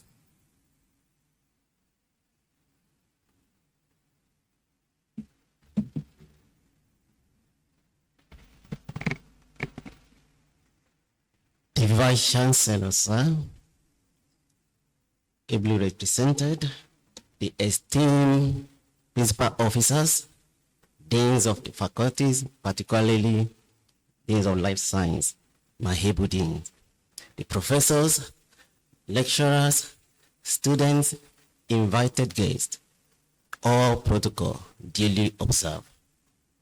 I'm honored and privileged to stand before you to present this citation of a scholar whose work has brought distinction into the academic world, Professor Femi Oloroniji. Professor Femi Oloroniji is a distinguished professor in synthetic biology, whose research lies at the intersection of molecular examinology and genetic engineering. His work primarily investigates the structural, dynamic, and catalytic mechanism of site-specific recombinase, a specialized class of enzymes that orchestrate DNA rearrangement within the genome and facilitate the transmission of mobile genetic elements. Professor Oloronji's academic journey began at the University of Ilorin, where he earned his degree in biochemistry in 1995. He subsequently moved to the United Kingdom to pursue advanced research at the University of Glasgow, completing both his doctorate and postdoctoral fellowships within his world-class molecular biology programs. In 2017, he established his independent research group at Liverpool, John Moore University, where he currently leads a team dedicated to advancing the frontiers of biotechnology. The Oloronji Laboratory is currently focused on the departmental mechanism and regulatory pathway of large serine recombinase. Beyond classes discovery, his team is pioneering the application of these enzymes as high-precision genome editing tools, offering potential breakthrough in how we modify and repair complex genetic sequences. The impact and caliber of Professor Oloronji research are reflected in these prestigious international bodies that support his work. His laboratory received competitive funding from Wellcome Trust, UK Research and Innovation, the Liverpool Trust, National Science Foundation.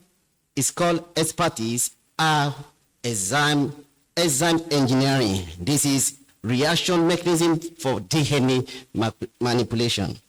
Synthetic biology, which is designing biological system for therapeutic and industrial applications. Also, genome architecture, understanding the role of mobile genetic elements in evolution and disease. Is happily married and blessed with beautiful children. On this profound note of this academic excellence and impactful service, I respectfully invite and welcome virtually Professor Femi Oloronji. Ladies and gentlemen, join me by clapping your hands to welcome Professor Femi Oloronji to deliver his keynote lecture titled Artificial Intelligence and the Life Sciences, embrace your new collaborator. Thank you very much.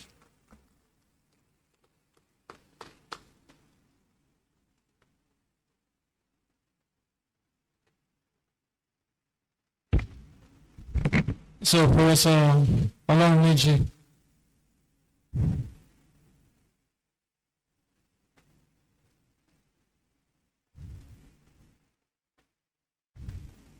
Hello, Professor Oloronji, can you hear me?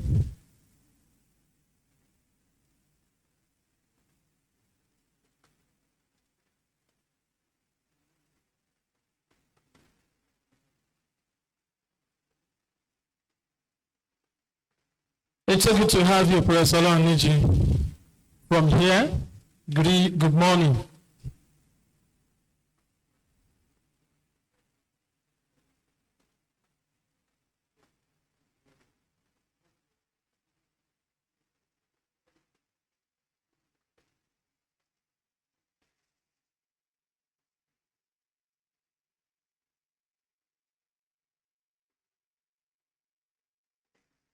Technical.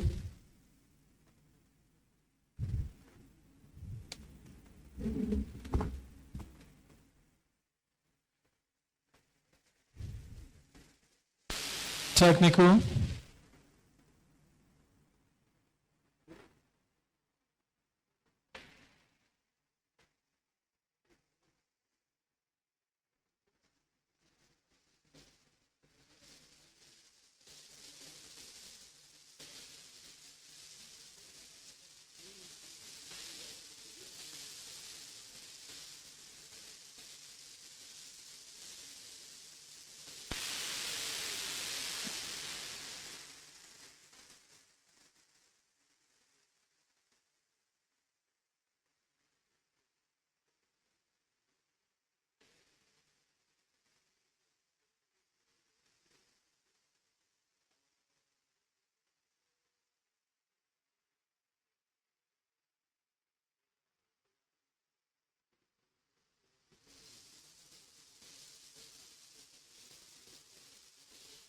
Sorry, just in a few minutes, we'll hear his voice.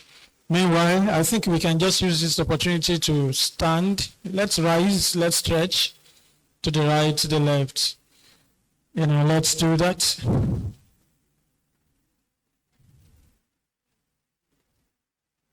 Let's stretch our bodies.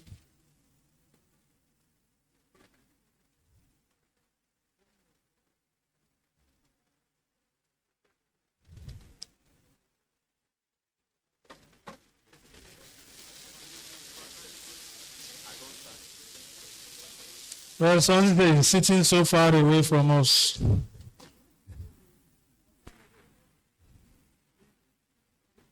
You're welcome.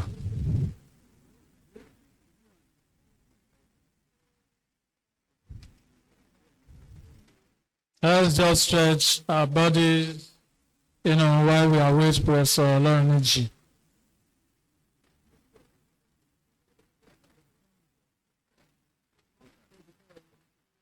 From us or from the our network. Our network. So our network. Network.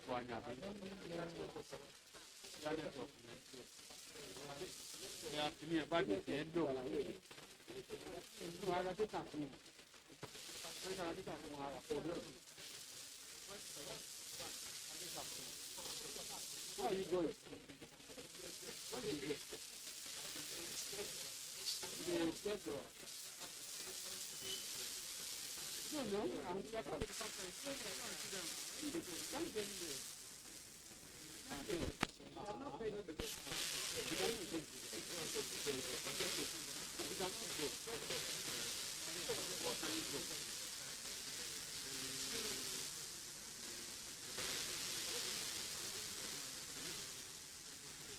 Hello. Okay, Professor Oloruneji. Hello, sir. Yes, I can hear you. All right, we can also hear you. Thank you very much for joining us. Distinguished ladies and gentlemen, let's put our hands together for a professor in synthetic biology, Professor Femi Oloruneji. It's over to you, sir. You have 30 minutes, sir. Okay, I think I'm connected now. Right, so again, thank you very much for the invitation to this meeting, to this conference. So I would like to start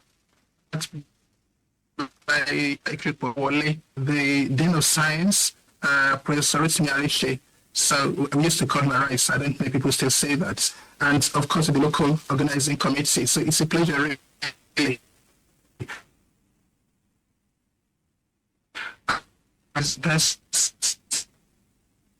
This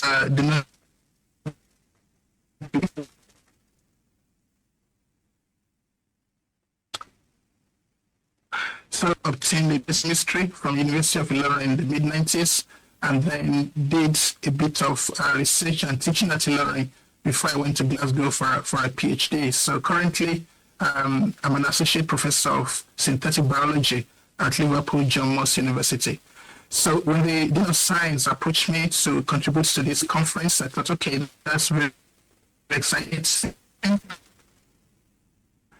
would like to do it takes some a little bits about having can enhance our research capacity in the life sciences in Nigeria to take us to higher. So I've intentionally chosen this topic that's embrace your new collaborator because we could use AI as a tool, which is a very simplistic approach of looking at it, but a more a proactive, a more engaging, a more useful way of doing it is to treat AI as a collaborator. And as you know, you work with a collaborator, you support one another and ensuring that you achieve good quality outputs.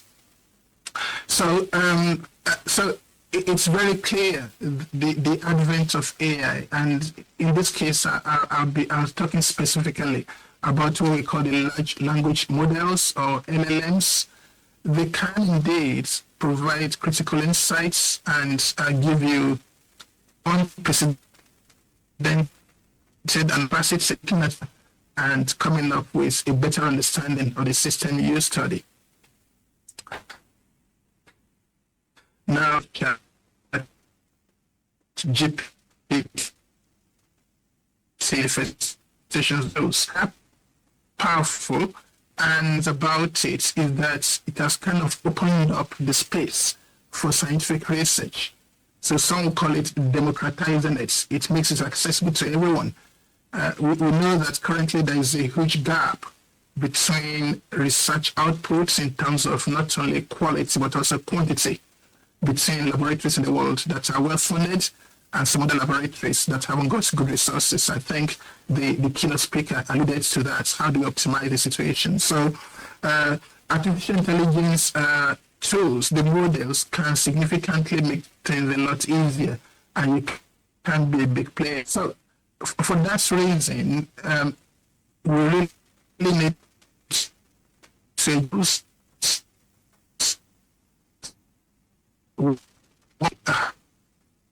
how we need to know potential ability and also what are the potential drawbacks. So, and that's a critical factor that we need to know the risk associated with any technology that is at our disposal. So what do you need to expect from this presentation? I've taken a kind of three-pronged approach, and I'll try to keep the time. The first part I'll be talking to you about is to have a realistic assessment of frequently ignored issues that are associated or connected with the use of AI in scientific research. Put it simply, what are the potential dangers that, rather than enhance your research capacity,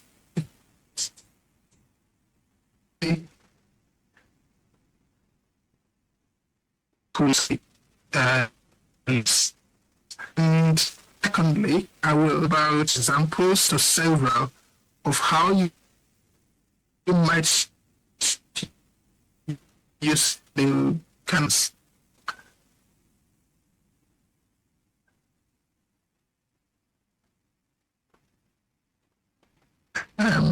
to the world, but to carry out discovery science, generate new knowledge, and not necessarily confirm things we already know. So that's the second part.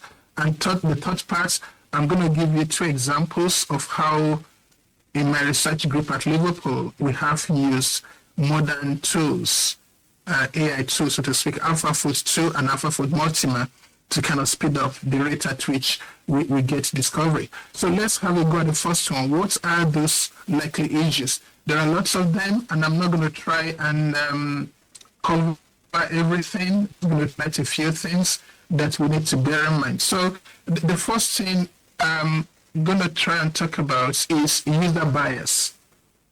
Okay, user bias. Now, what do I mean by that?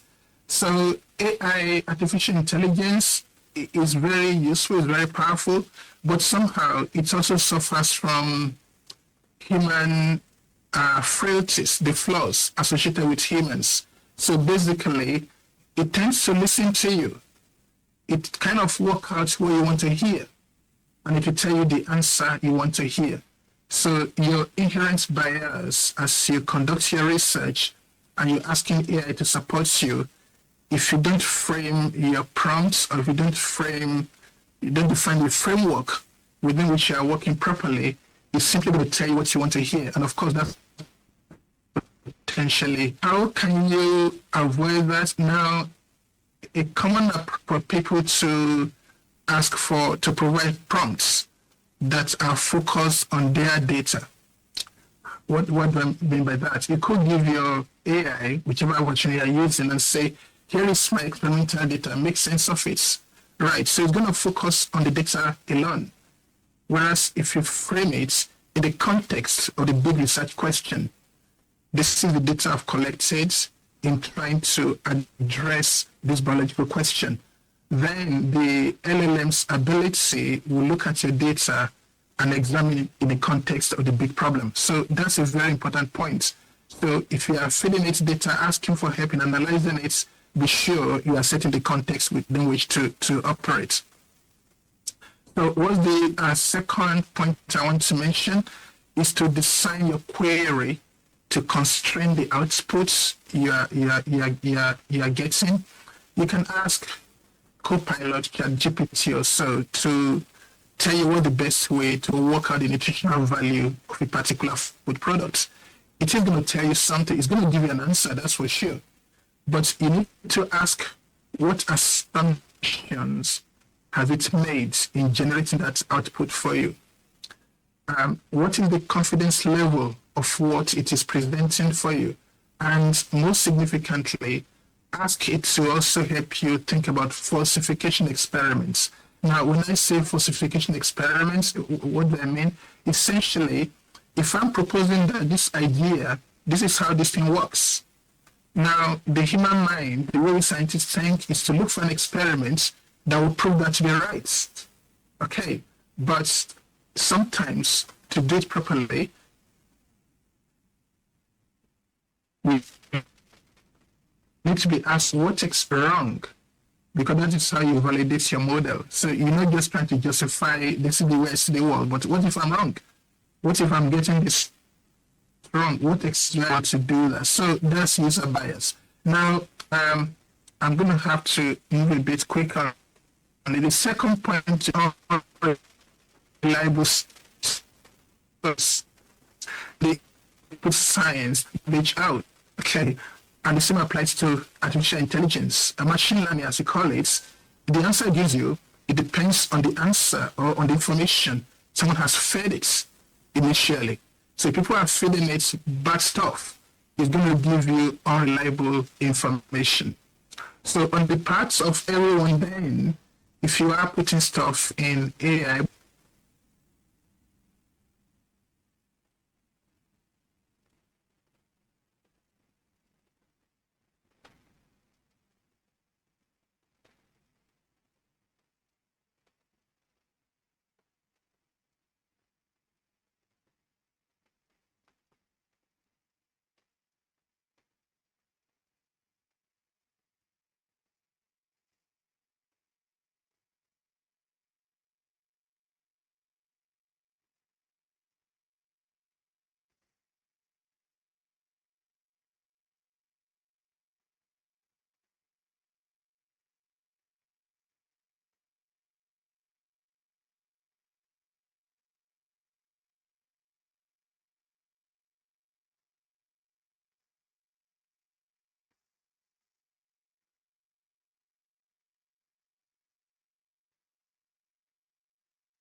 We apologize for the break.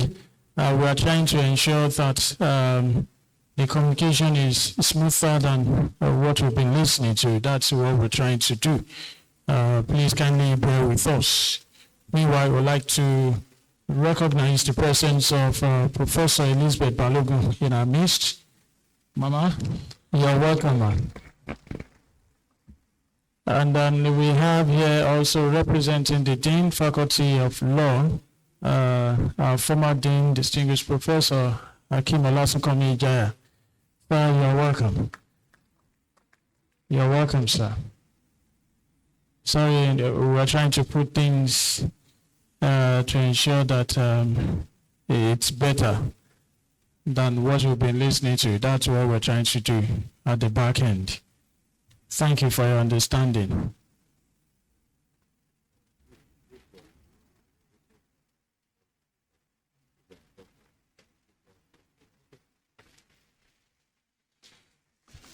All right. Meanwhile, as we're waiting, we listened to the first lecture, and we're most likely to have questions, probably comments. I think we can just go ahead with that. We want you to write and send in within the next 5 minutes. All the questions are vested within the 5 minutes are the ones that will be attended to. What are the questions you have for our guest lecturer, Professor Osawinge, who is here with us from his lecture? From his earlier presentation, if you have any question, please kindly write and send across. We await your questions and comments in the next 5 minutes, please. Only questions that gets here within the 5 minutes will be attended to. Thank you.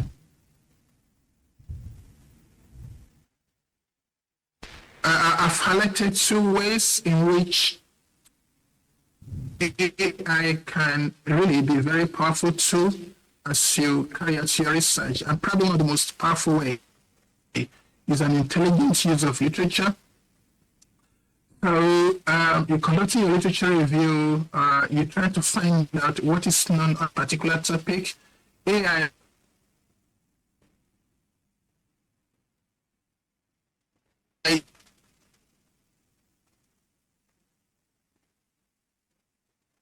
is actually very good when used in acquiring that evidence.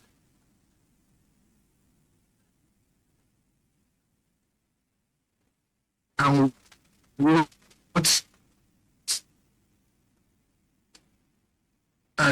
John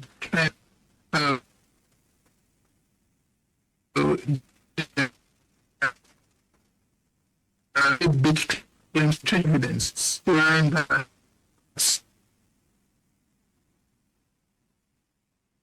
the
Okay. Well, our technical crew and also the committee, they are still working on that. So while we're doing that, we would like to invite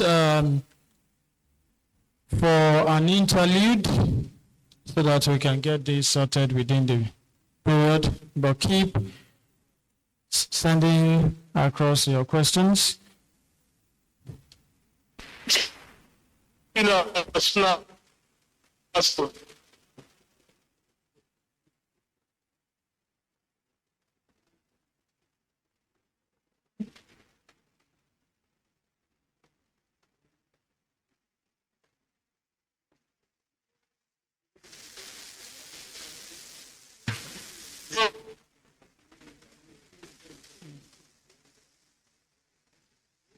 The point I was saying,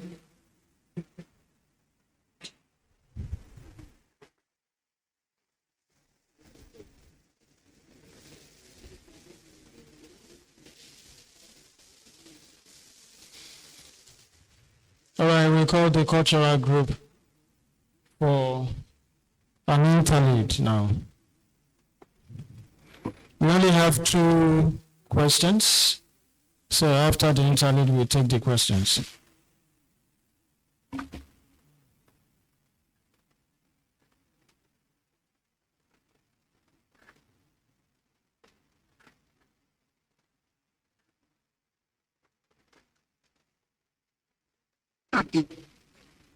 is prone to take responsible actions, and it's through from Billy is AI is not the, but you can use it to studying, and it can be a supporting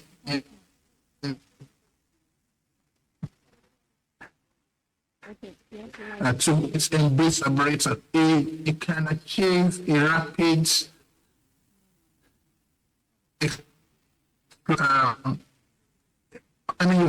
across can as data in prior literature.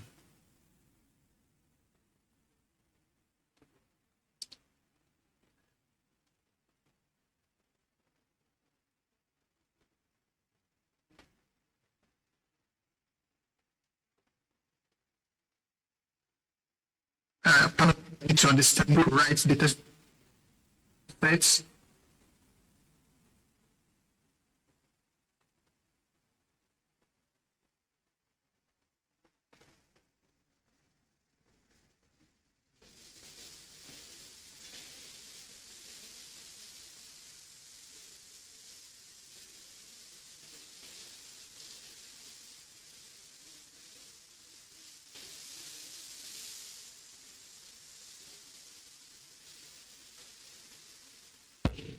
So Monserrat Popola, you come for the cultural thing that we have, the interlude.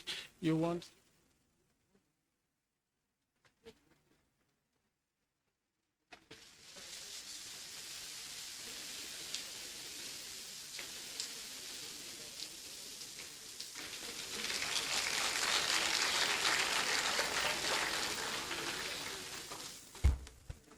Ẹ̀fún ládèrèdè òhé.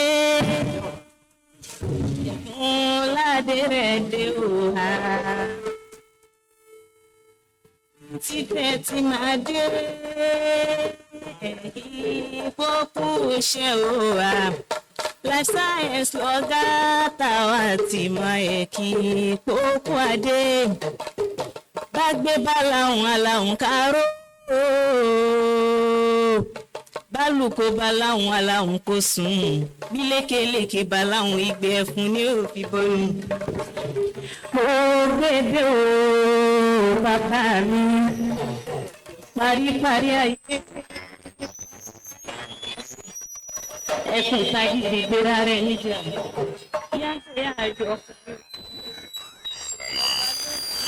alánà ọba kan ṣoṣo títí ayérayé tí ń ṣe ní ìyanu ìyanu ọ̀kìn dé ọbẹ̀ yẹn lóko àrògidì bá dé ọbẹ̀ ẹja lálẹ́ odò kìnìún ké nígbó tígbó ti jù ú mì tìtì mo gbéwé aládùndé tèmi ò jọ tàná ó sì jọ tèmi ọ̀pọ̀ ló sì jọ kọ̀ọ̀kọ̀ ìfẹ́ ò ṣe é fi wé ìfẹ́ rárá èdè kan lè dùn ní ṣùgbọ́n kò lè lẹ́wà bí èdè ẹ̀bá jẹ́ ń wí torí a kì í í torí gbígbó pàjá a kì í torí kíkàn pàgbò ẹnìkan ò kì í torí wérewère pòbúkọ ẹyẹ bẹ́ẹ̀ ni mo bẹ̀ ẹ má fohùn bá gbogbo mi lẹ́nu àsìkò ọ̀rọ̀ tó wà yìí ẹ wá gbọ́ wíníwíní ọ̀rọ̀ àní mi ò tí mi ò ní lè dúpẹ́ lọ́wọ́ Elédùmarè ọba mi òkè kí á gbòòyà àjọ ọkùnrin ogun ni ọba tó tẹ́lẹ̀ bí ẹni ń tẹ́ni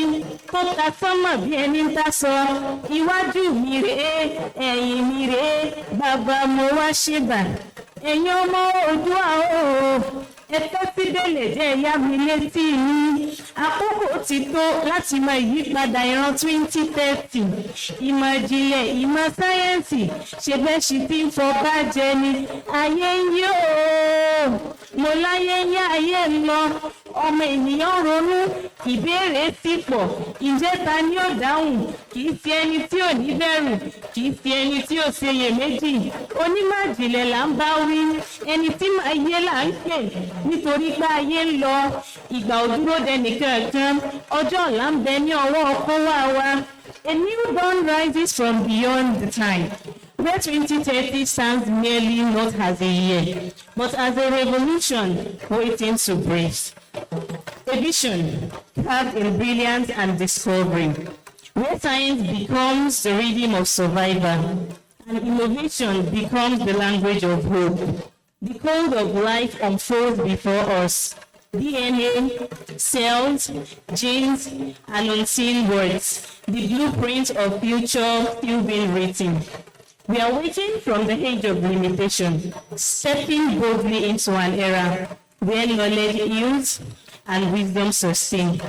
At the heart of excellence stands University of Ilorin, a citadel of knowledge, renowned for discipline, innovation, and unwavering commitment to humanity. Ṣebí ẹ̀sìn tí ń fọba jẹ ni ọ̀kan láàrin àwọn ẹmẹ̀wà rẹ̀ ilé ẹ̀kọ́ tó dángájíá, guided by its vision into becoming an international center of excellence for learning, innovation, and probity.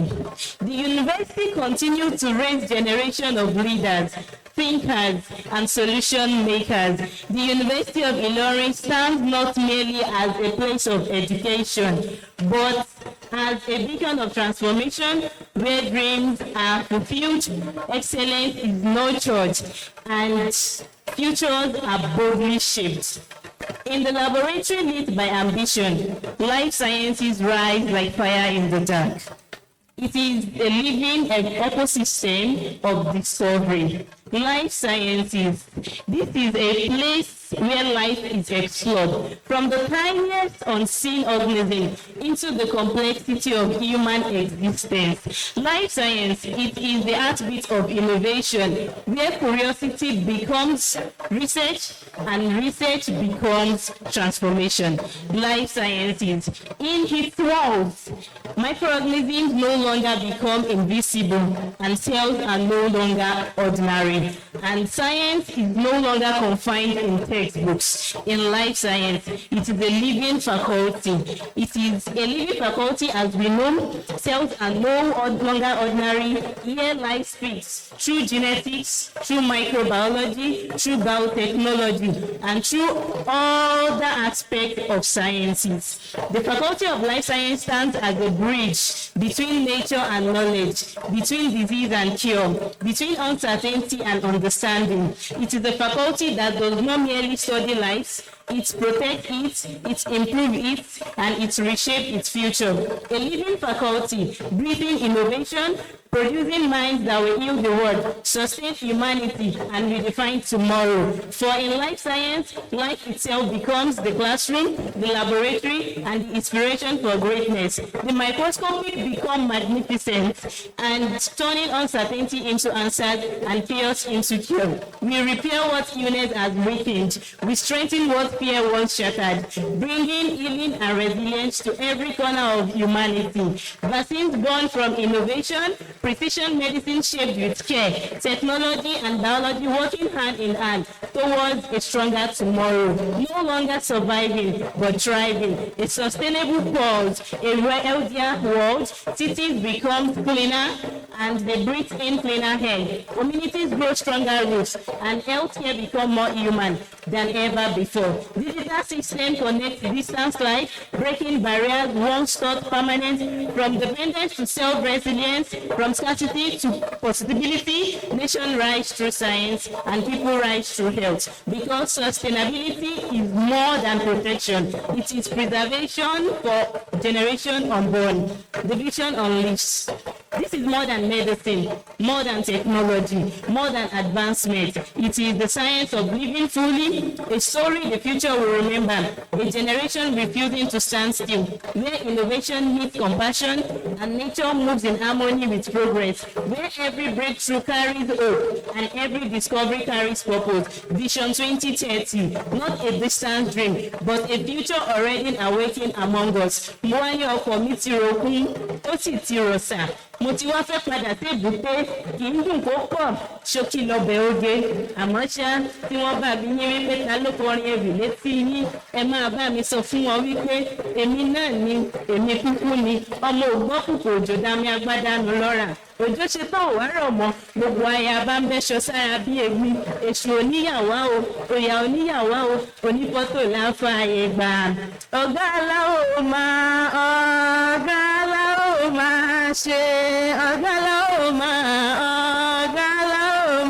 ṣe life science tá a wá o, ọ̀gá aláwọ̀ máa ṣe life science tá a wá o, ọ̀gá aláwọ̀ máa ṣe, ọ̀gá aláwọ̀ máa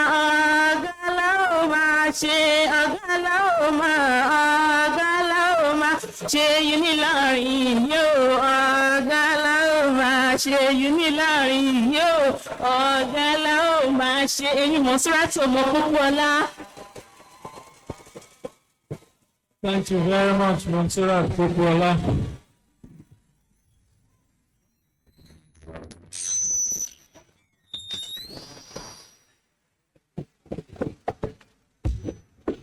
Please, another round of applause for Monserrat Popoola. So, as a scientist, we can do this.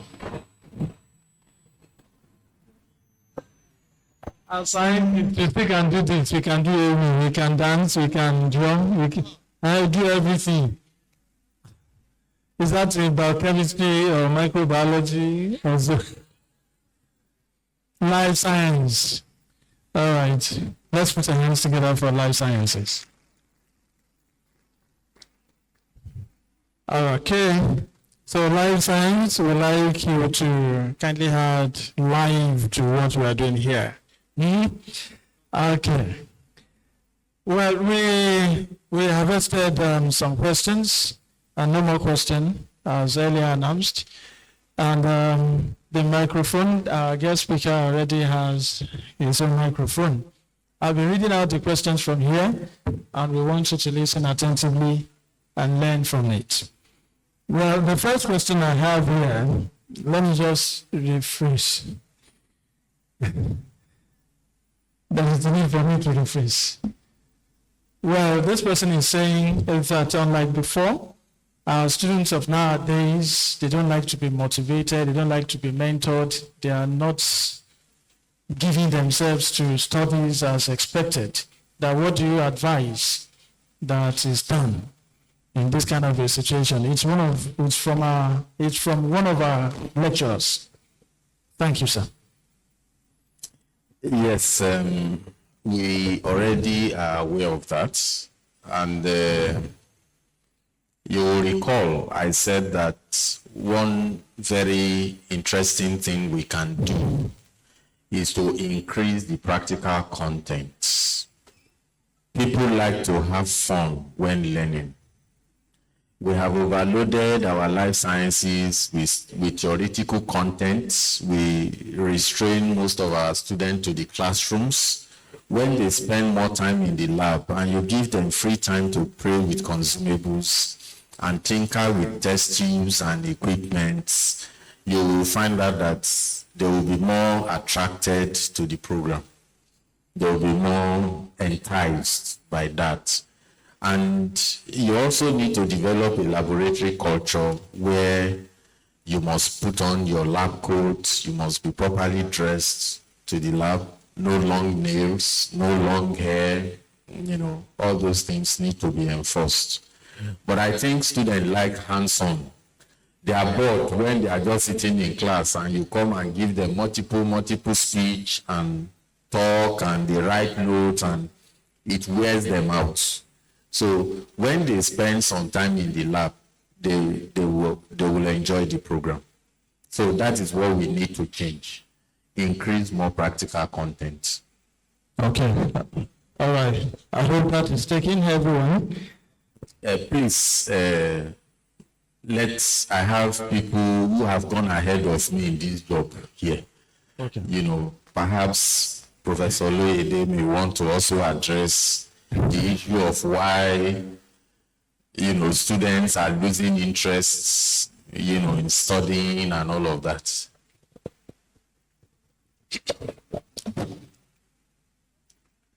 Distinguished ladies and gentlemen, I wish to stand. Let me stand.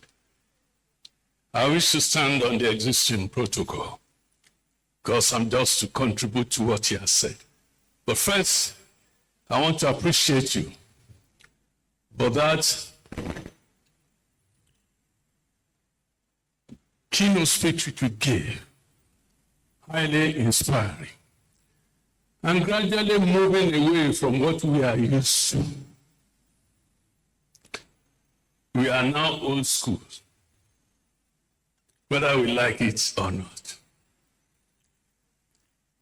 Education has developed far beyond our own time.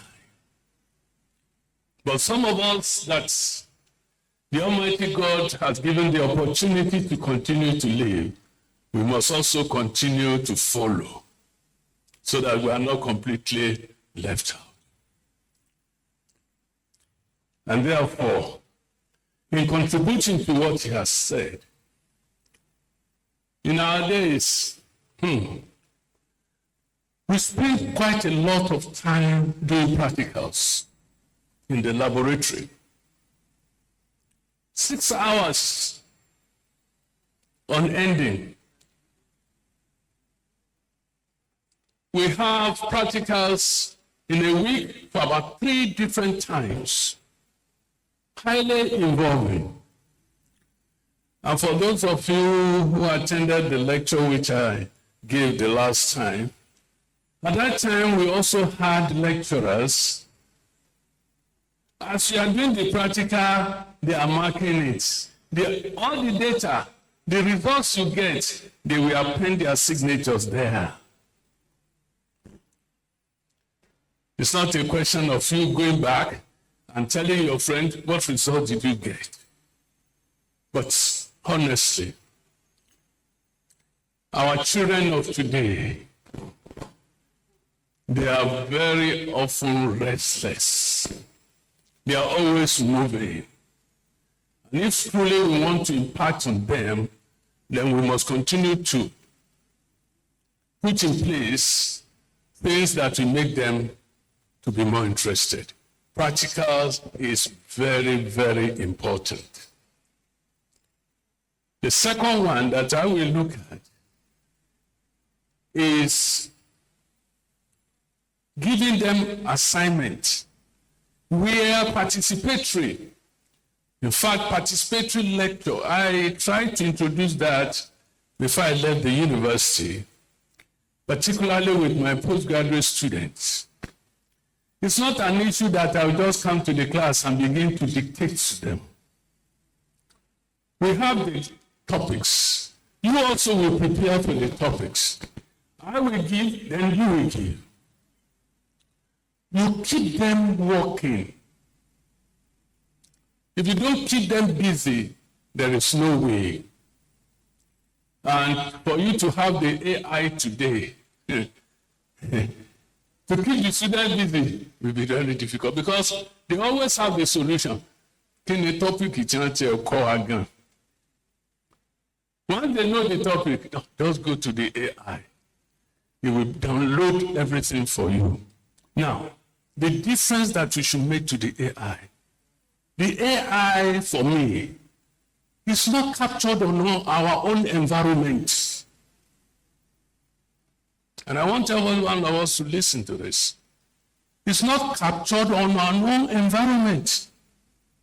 It's captured, maybe US, looking at US environment. Not my own local environment in Ofa, for example. Therefore, what will make the difference, as much as you capture that, you also introduce those ones. The students will be looking up to that, and that will make the difference. By the time you are setting your example, you're setting your examination, you dwell into this environment. That will make them to come and sit down. That will reduce the issue of restlessness.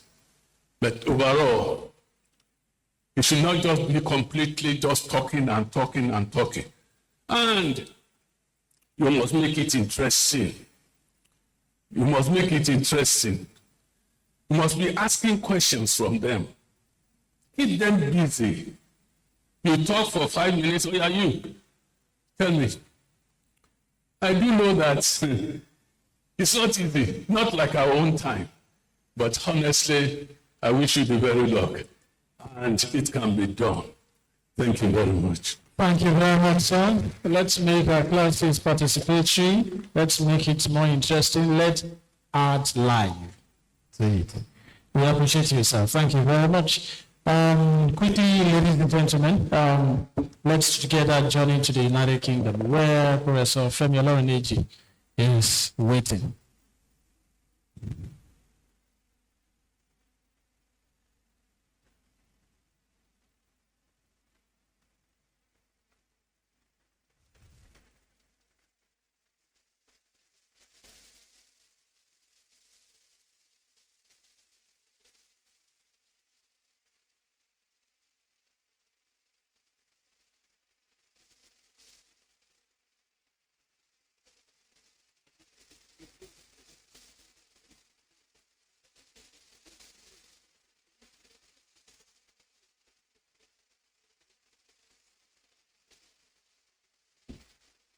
Is Professor Oloruneji ready for us?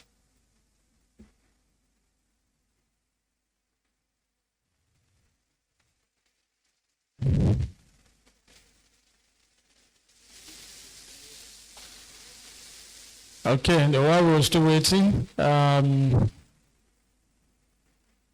Professor Serenge is about leaving, and the faculty has something for him. So let's quickly get that done while we await Professor Oloruneji. Good doing, sir.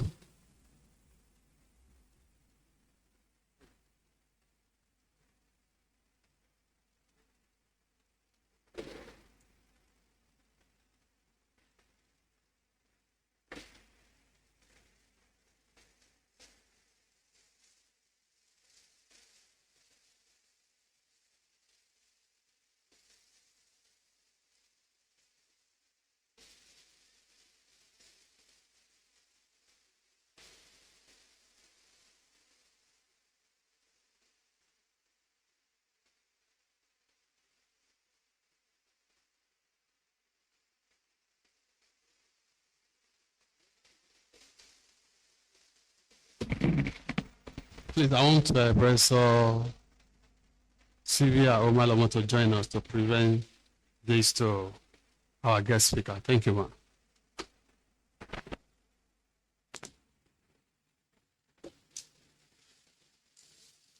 I know one is clapping as she comes forward.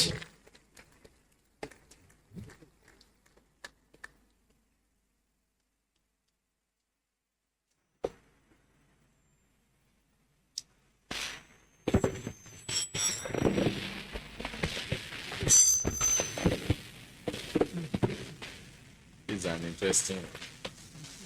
On behalf of the Dean, Faculty of Life Sciences, and every staff and student of the Faculty of Life Sciences. We want to appreciate Professor Osenike Osarehoe Okmarefosa.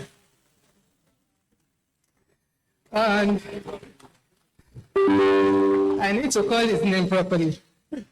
On accepting our invitation to give a lecture, which you have done so brilliantly at this Faculty of Life Sciences International Conference. So we say thank you with this token plaque that we hope will remind you of how you came, what you saw, and what you did, and how thankful we are. Thank you very much. Thank you.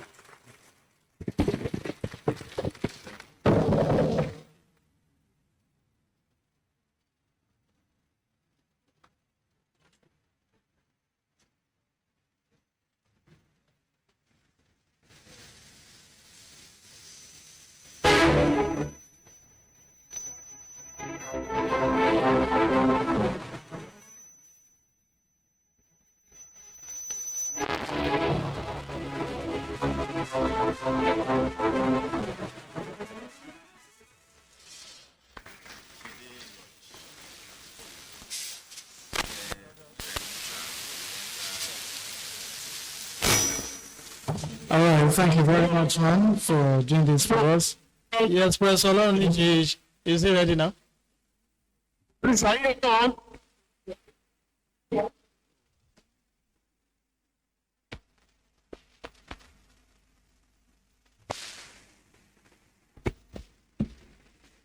Welcome, Professor Sam Bumoyiko. You're very much welcome, sir.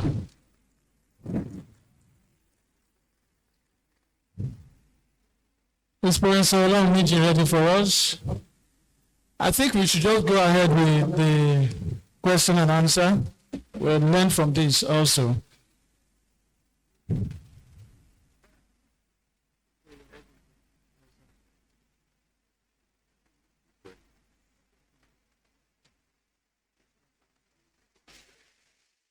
Hello, Prof. Hello. Hello. Please, can you go ahead and continue? Okay, so you can hear me clearly now? Yes. Yes, we can hear you. Okay, right. Right, second.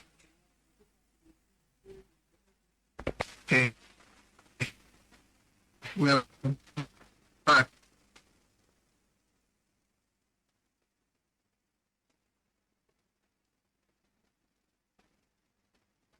Okay, so I was using the example of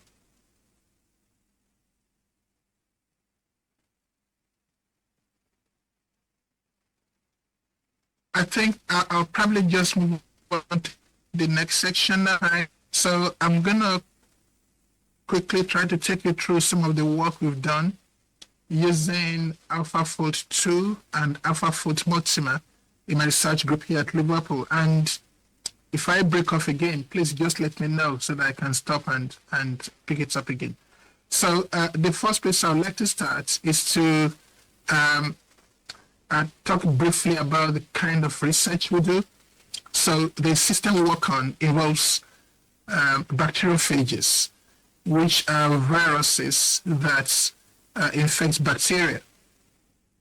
So we summarize, we just call them phages. And the way they work is that if you imagine this your phage genome, and what it does is it tries to target a bacterial host and embed itself inside the bacterial genome to become a prophage. So prophage means potentially it can give rise to a phage, and to do that, it has a gene that expresses a protein called integrase that catalyzes the recombination of the phage genetic material, the DNA, at a site called ATP. P for phage and AT for attachment sites. And there's a corresponding similar but not identical sites on the bacterial genome called ATB, B for bacteria. So it does that using the integrase protein.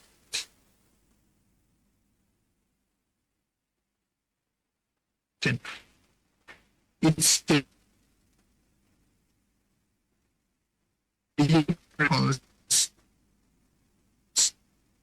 what you call a lysogen dwelling of the prophage. Now, when it goes into the lytic phase, the prophage is excised to go ahead and infect another bacterial cell. The reaction again is catalyzed by the integrase, but it needs a second protein called the RDF for recombination directionality factor. So this RDF is not an enzyme, but it interacts with the integrase enzyme to modify its specificity. So the integrase will catalyze the reaction of P sites and B sites to give you the L and the R sites, and the reverse reaction where L and R recombine to give you P and B is catalyzed by integrase, but under the direction of the RDF. So the questions we're asking is, how does this work? How do you regulate it? We have no structures, and we think when we have structures, we'll be able to carry out better protein engineering and explore applications of the systems, which includes industrial biotechnology and potential gene therapy applications. Okay, so that's where we were. So the first RDF, and I'll try to put this into context. You say if you examine the genomes of thousands of phages and they contain an integrase, it is very easy to identify what gene codes for an integrase, because the sequences are conserved in the domain. So take a new phage, you find where the integrase is, no problem. In contrast, the auxiliary protein, the cofactor protein, the RDF, they are very diverse. They are very diverse in sequence and structure, making it hard to find them. So, and unlike the tyrosine bases are not in proximity. Okay, so inability to find the RDF essentially makes it difficult for us. So another challenge, how do we find the RDF? So at the time we're pondering how to do this, then one of the biggest transformation in biology in recent years is the development of this tool called AlphaFold. Now, if I go back to my second year in biochemistry at Ilorin, so we call it BC 201. We still have Professor Loide was the lecturer that taught BC 201. And one of the most exciting things, coming out of secondary school, I was fascinated in biology with biochemistry. And one of the lectures, Professor Loide said, the sequence of the protein ultimately determine the structure and hence the function of the protein. But at that point, you could look at the amino acid sequence of the protein and you have no clue what the secondary or tertiary structure is going to look like. To do that, it's very expensive, it's time-consuming. You carry out X-ray crystallography, NMR, and more recently, cryo-EM. But one of the biggest challenges in biology is how do you look at the sequence of a protein and predict its three-dimensional tertiary structure? And Professor Loide's then said, whoever is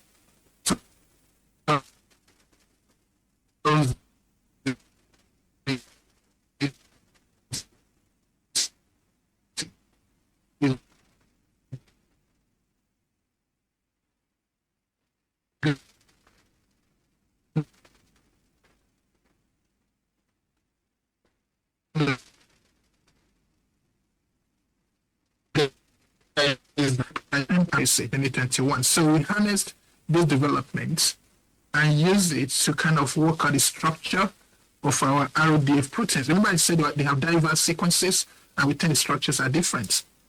So AlphaFold 2 help us to predict the structures of RDF proteins. Okay, then there's the follow-up tool called AlphaFold Multimer can take two proteins that talk to each other and model the interactions. And then you can predict how they're going to interact. So one of the first things we learned was that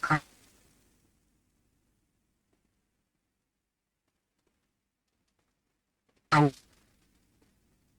RDF protein and the kind of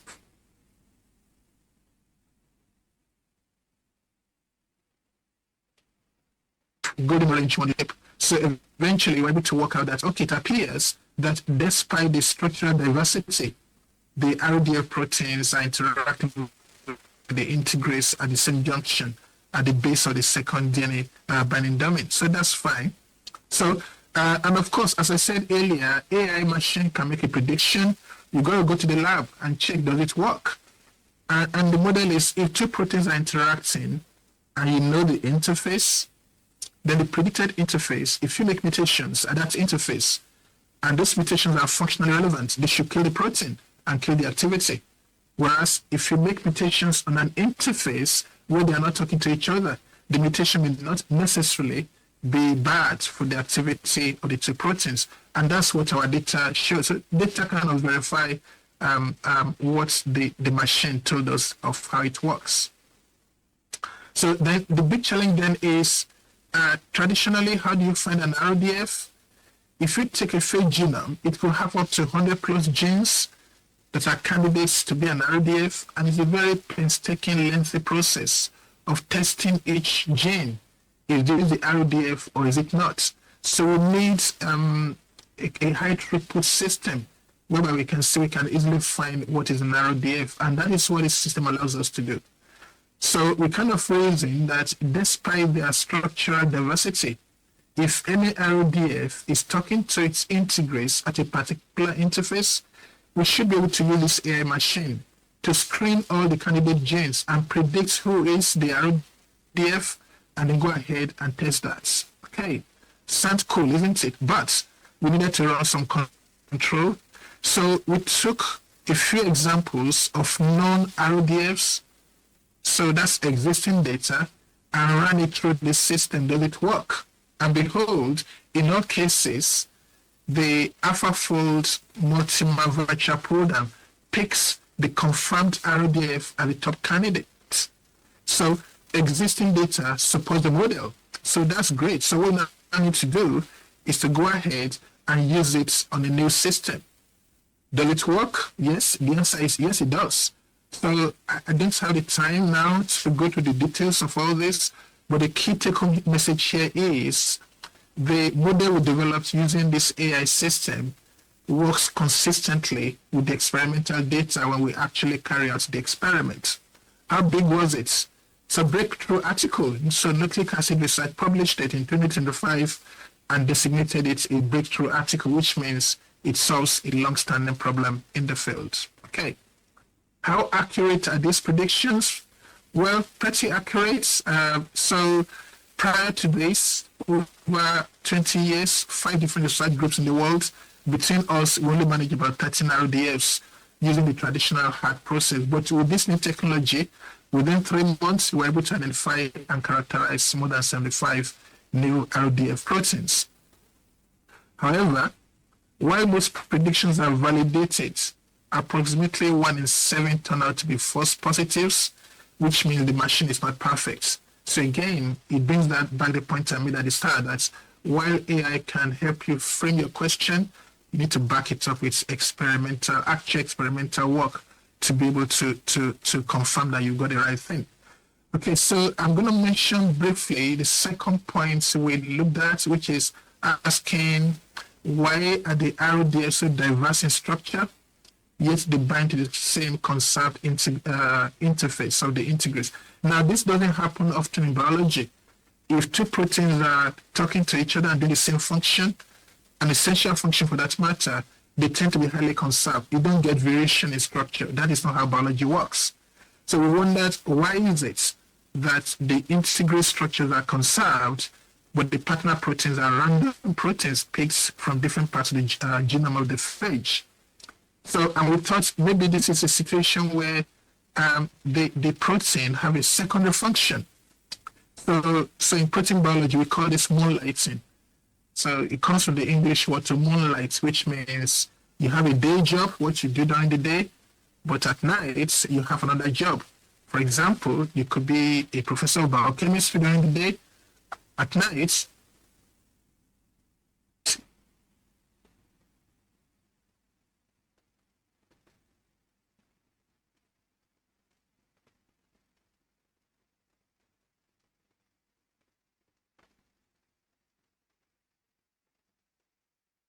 it could be a digit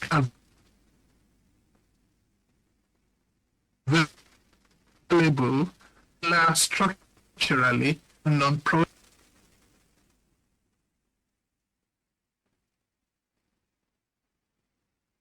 tag base and ask, can you find me a protein that looks similar to my protein of interest? So we took BXB1 RODF, and behold, it is structurally similar to a characterized protein, which is an exonuclease. It cuts DNA.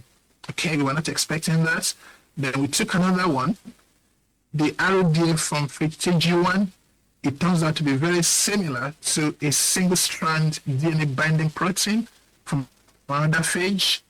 So that can suggest that maybe this RODF, its primary function is a single-strand binding protein, and this RODF, its primary function is an exonuclease. Right, so that again, that's what the machine says, experiment in that. So we went ahead and purified the protein and asked, can it bind single-strand DNA or does it bind double-strand DNA? So this is what we call an electrophoretic mobility shift assay. It's a mouthful. So essentially, you take DNA and you label it with reactivity, or for instance, you attach it to the end, and then you add protein to it. In this case, TG1 RODF.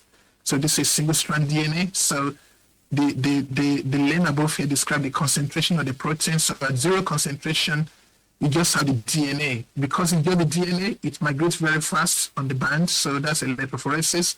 Migration depends on size. Now, as you increase the amount of the protein you add to it, the protein begins to bind to the DNA, giving you a bigger complex that slows down the migration of the DNA. So that's evidence that the protein is binding single-strand DNA. In contrast, if you were to dose it with increasing amounts of double-strand DNA, no binding. Most of the DNA remains in the unbound region. So that kind of confirms that truly our TG1 RODF is a single-strand DNA binding protein, and the same for the BXB1 protein. So again, this stuff is published, and you can read it in App's paper. So basically, the last section here, what I've shown is that we have leveraged the ability of AI to predict structure, and we have used that to design wet lab experiments. So that opens up a new paradigm, a novel paradigm in biology. So now I'm going to conclude because of time. So what have we done? Again, I'm sorry, we've got some internet connectivity problem, but we started by talking about how powerful AI can be, but we examined some frequently ignored issues that could put your research at risk. So we just need to be mindful of that. We looked at two different examples of how you can use AI as a collaborative tool. One, to carry out your intelligent literature search, and secondly, to formulate your hypothesis and interpret your data.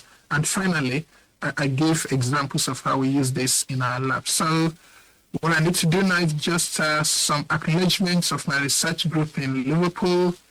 So Callum is still with us. Makeba is now at Liverpool University. Aaron is here. So Alex is now a lecturer at Bath. Abu has a job at Lonza. So Teniola, Cody, and Adebayo are still here. Some of you might know these individuals. And my collaborator from University of Chicago is Professor Phoebe Rice, and her postdoc, Hyewon Shin. And I think as the chairman mentioned earlier, we are supported by BBSRC, U.S. National Science Foundation, Wellcome Trust, and the Liver Him Trust. Now, before I conclude, I just want to mention here that, yes, I did my degree at Ilorin. I studied Professor Loyede, Professor Bewaji, Professor Akonji, Professor Balogun, different ones, late Dr. Ekanem, Professor Ladiji, who is now Vice Chancellor at Akure, I think. These were wonderful individuals who taught, who inspired us. But there are, and I also came to Glasgow to study, and here at Liverpool. So in the course of your life, you to develop as a scientist, as a young person, the qualities of curiosity, the training you need, the inspiration you need to develop resilience, the enablement. There are certain individuals in your life that have been very, very powerful in doing that. So I know Professor Malomo is probably in the audience, so fantastic mentor, Yama Lomo, as we used to call her.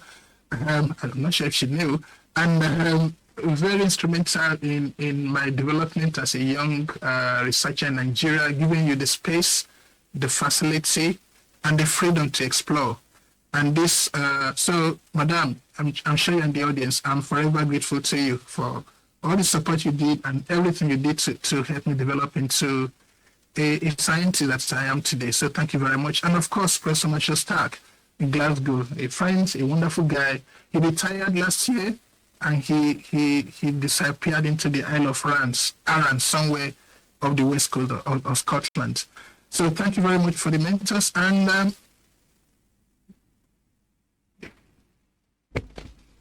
for those of you, thank you very much for your attention. All right, thank you very much, Professor Femi Olorunji.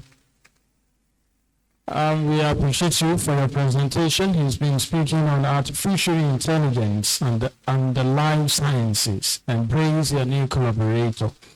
And thank you for this insightful lecture you're giving this afternoon. But then, do we have any question for him now that the network seems stable, so that we quickly just take his own questions? Questions or comments for Professor Olorunji? No question, no comment. I want to say congratulations to teachers of Professor Olorunji who are here with us. So let's appreciate also, he mentioned in his presentation the duo of Professor Oloyede and Professor Malomo.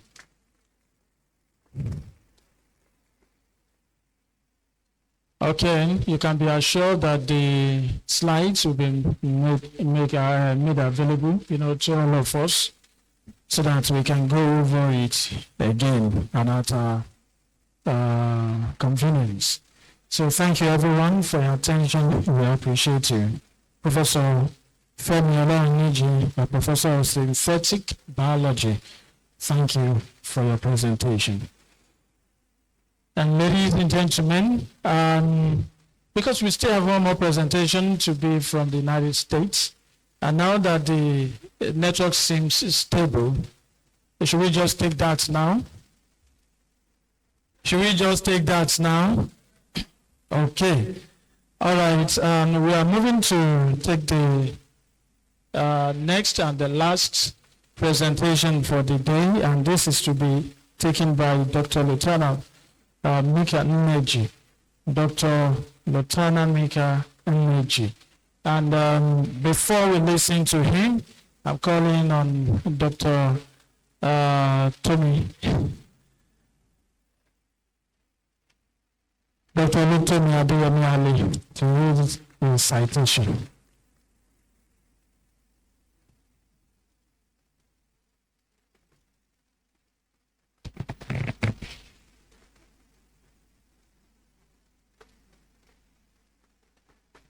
Maybe I should also embrace the existing protocols, like the guest speaker said. I'm privileged to read the citation of Dr. Lutana Mika Nneji. Lutana Mika Nneji, PhD, is a Nigerian conservation biologist, evolutionary geneticist, and biodiversity scientist, currently serving as assistant professor and principal investigator in the Department of Biology at Howard University. He leads the Nneji Ecology, Genetics, Evolution and Conservation Lab, where his research focuses on biodiversity conservation, evolutionary genomics, phylogenetics, biogeography, climate change ecology, and the application of molecular tools such as DNA barcoding and environmental DNA in wildlife monitoring and conservation. His work particularly emphasizes strengthened amphibians, reptiles, freshwater fishes, and other understudied tropical taxa across Africa, especially within Nigeria and the broader Guinea-Congolian biodiversity hotspots. Dr. Nneji obtained his PhD in genetics from the University of Chinese Academy of Sciences, China, following an MSc in zoology, ecology, and environmental biology from the University of Ibadan, my alma mater, and the first-class BSc degree in biology from the University of Abuja. Prior to joining Howard University, he held postdoctoral research positions at Princeton University and the Cumming Institute of Zoology, Chinese Academy of Sciences, where he contributed to cutting-edge studies in comparative genomics, amphibian evolution, and biodiversity science. An internationally recognized researcher and conservation leader, Dr. Uneji has secured and managed numerous competitive grants from organizations including the National Geographic Society, Mohammed bin Zayed Species Conservation Foundation Fund, Ruford Foundation, Conservation Leadership Program, and British Ecological Society. His conservation projects are focused on endangered African amphibians, freshwater stringers, endemic reptiles, and community-based biodiversity conservation initiatives in Nigeria. He has also played a major role in integrating genomic and ecological approaches into African conservation science and has contributed to global collaborative initiatives in amphibian genomics and climate change adaptation research.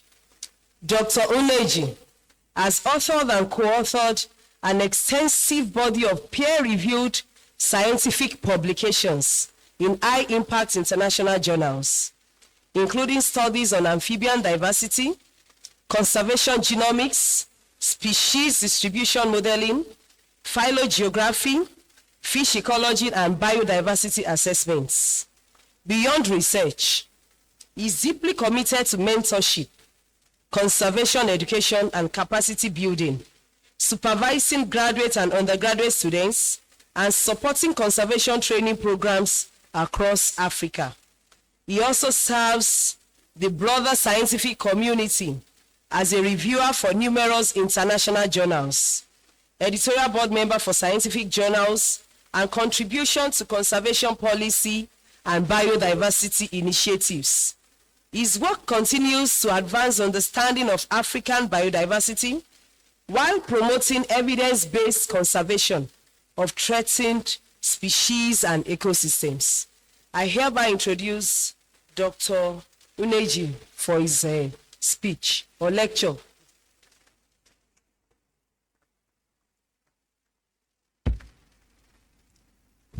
So, Dr. Lieutenant Emeka Uneji, are you ready for us? It's afternoon in Nigeria. Good afternoon from here. Can you all hear me? Yes, we can hear you. Okay, you have 30 minutes, sir. Hello, can you all hear me?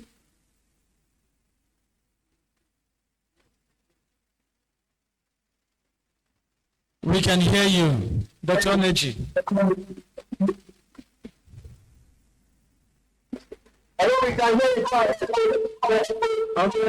Thank you very much. And it's a very great opportunity to be here today. So my name is Dr. Lutana Emeka Uneji.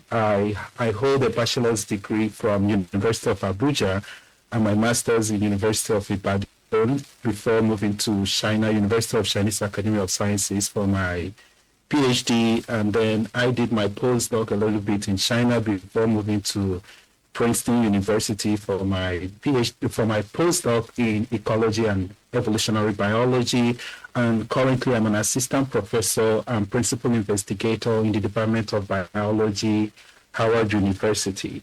So today I will be talking about harnessing collaboration across life sciences to advance health and sustainable development. So in the opening remark, I want to specially thank the Vice Chancellor, the Dean of the Faculty of Life Sciences, the distinguished professors and members of the Senate, heads of the departments, members of the organizing committee, the invited guests, esteemed colleagues, students, ladies and gentlemen.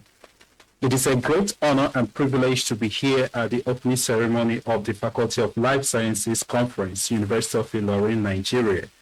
And I also want to use this special opportunity to thank Professor Yola. We have been collaborating for, I think that should be more than maybe 5 years or more, and we have had a lot of scientific publications together, but we have always been in touch, and I want to especially thank Professor Yola for extending this invitation to me.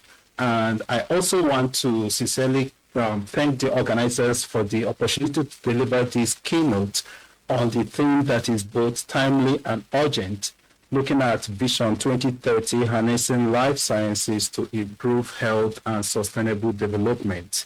So today I will be telling a powerful story to highlight how collaborative research across the life sciences has driven discovery, innovation, and progress towards improved health and sustainable development. So in today's presentation, I will also delve a little bit to talk about life sciences as a foundation for human health, and then talk about life sciences as the basis for sustainable development, and then looking at Africa, the opportunity that we have in Africa, especially in developing life sciences, and then also talking about the future of life sciences and the roles that the universities and the faculties of life sciences have to play to make sure that we achieve this improved health and sustainable development. So across the world, when we look at this theme that we have today, looking at how to use life sciences to harness and improve health and sustainable development, it actually speaks directly to the realities of our time today. So across the world, and even when we look closely to Africa and Nigeria today, we will see that our societies are facing complex issues that no single discipline can actually solve. We could see that our climate change is reshaping ecosystem and livelihoods every day, and biodiversity is declining. Food systems are under pressure, and emerging diseases continue to highlight the deep connections between human, animal, and environmental health. And today, as we could see, we are battling with Ebola virus if we look at what is happening in Congo today. So that could tell us that a lot of things are happening and there is a need for improved health and sustainable development. At the same time, advances in genomics technology, environmental DNA, artificial intelligence, like Dr. Femi actually talked about, and also ecological modeling are opening new frontiers for understanding and improving life. So life sciences are no longer confined to laboratories or textbook. So they are central to global survival, public health, and also sustainable development. So as we move towards 2030, the question is, what role will life scientists actually play? So the answer is actually simple. So life science must drive health, looking at sustainable development, innovation, equity, and also development. So let's talk about life sciences as a foundation for human health. So health is one of the clearest areas where life sciences shape human destiny. So modern medicine relied on biology, genetics, microbiology, biotechnology, providing foundation for vaccines, diagnostics, disease surveillance, and also drug discovery. So, however, health in the 21st century must be viewed more broadly. So instead of looking at it as just like one single discipline, it is something that we should be viewing more or less in a collaborative form. So it extends beyond hospitals and clinics to include the environment, the water we drink, the food we consume, and the ecosystem that sustain life. So my research across looking at China, Nigeria, Africa, and United States of America has consistently highlighted this connection that I talked about today.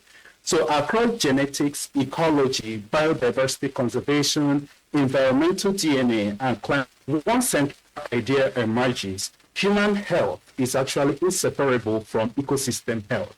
So when we study aquatic system, we are not just studying fish, but also food security, livelihood, pollution, disease risk.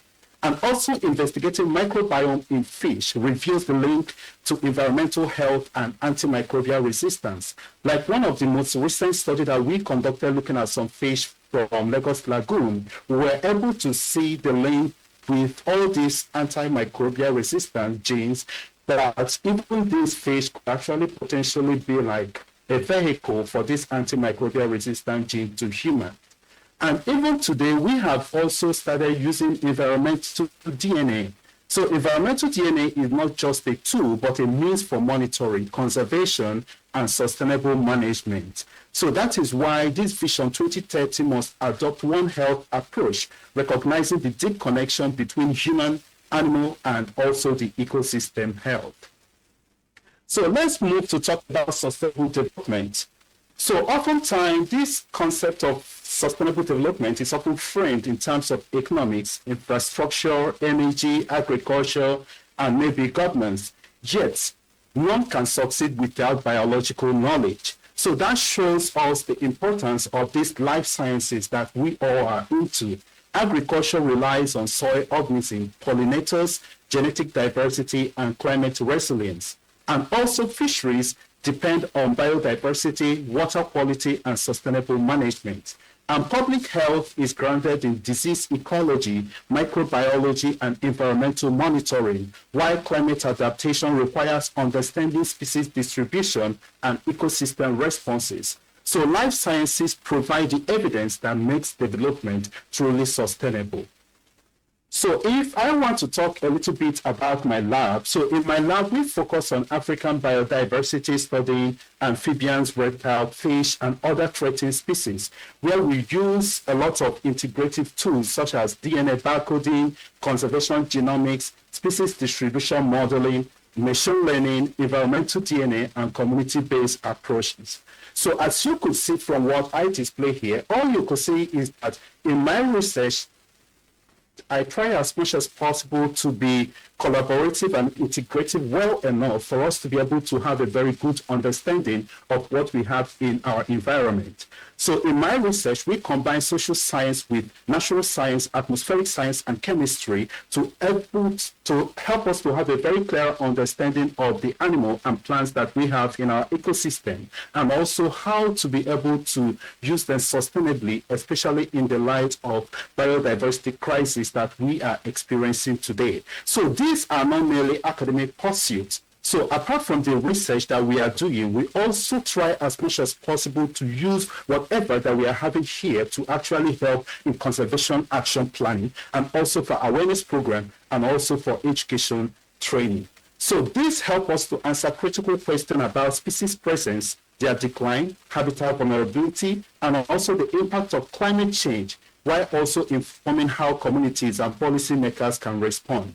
So these insights that I have given here are actually essential for food security, environmental justice, sustainable livelihood. So a society that neglects biodiversity weakens its future, while one that invests in life sciences strengthens its capacity to address disease, hunger, and environmental change. And even some of those research activities that we have conducted across Africa. And up here, it's actually myself with some of my field assistants, where we actually trying to collect venom when we collected the green mamba snake from Cross River National Park. And also here, down here, you could also see where we are trying to look out for one species of a lizard that was thought to be extinct in Nigeria, but from the use of environmental DNA and also the use of active field survey, we were able to recover these species, showing that they are not actually extinct. So most of the species that we have across even Africa that we are thinking that they are extinct, some of them are still in existence, but because of the kind of technological tools or the kind of research approach that we are using in studying them, we may not even see some of these animals. So across using these interdisciplinary skills, getting through the community approach, where we do a lot of social science survey down to natural science, we have been able to see a lot of things in our environment, ranging from new species discovery to first country records of some species, and also building inventories for Nigerian amphibians and reptiles and fish. Can you all still hear me?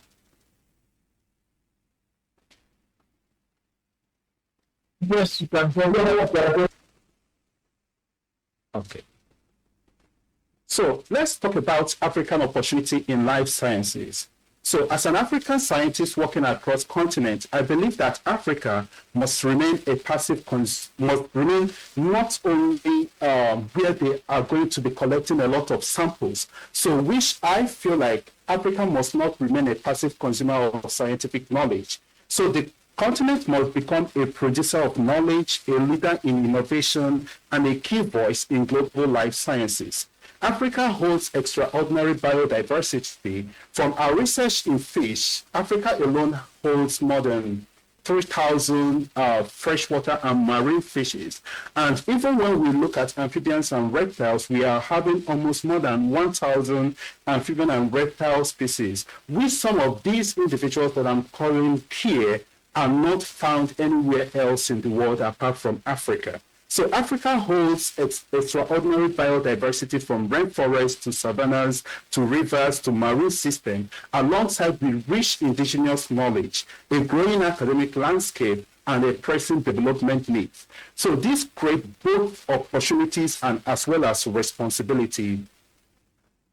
And when we talk about Nigeria, which is our home country where I've already spent a lot of time doing a lot of research here, I could say that Nigeria is a home to remarkable biodiversity.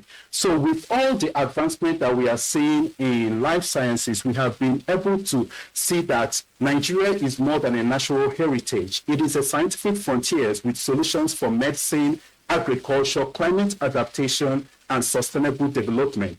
Yet, many species that we have in Nigeria are still understudied, or some of them are still not recorded, because there was a time that I went for a field survey in Gashaka-Gumti National Park, where we also discovered like a new species of python. And when we tried to do like an extensive survey for us to be able to describe these new species, we are unable to recover these individuals.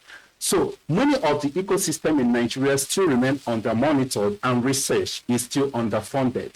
So this makes capacity building essential for Vision 2030. So there is a need for more genomic laboratories in Nigeria. There is a need for stronger biodiversity data system, improved collection, advanced training in bioinformatics, environmental DNA, artificial intelligence, and emerging technologies, alongside with stronger collaborations within Africa and globally. So my own journey across Nigeria, China, and the United States has shown that scientific excellence thrives where talent meets opportunities. So many young African scientists have that talent. A lot of them have been able to work and collaborate with a lot of young African scientists. And all I could say is that we are embodied with a lot of talent. So our responsibility is to create the opportunity.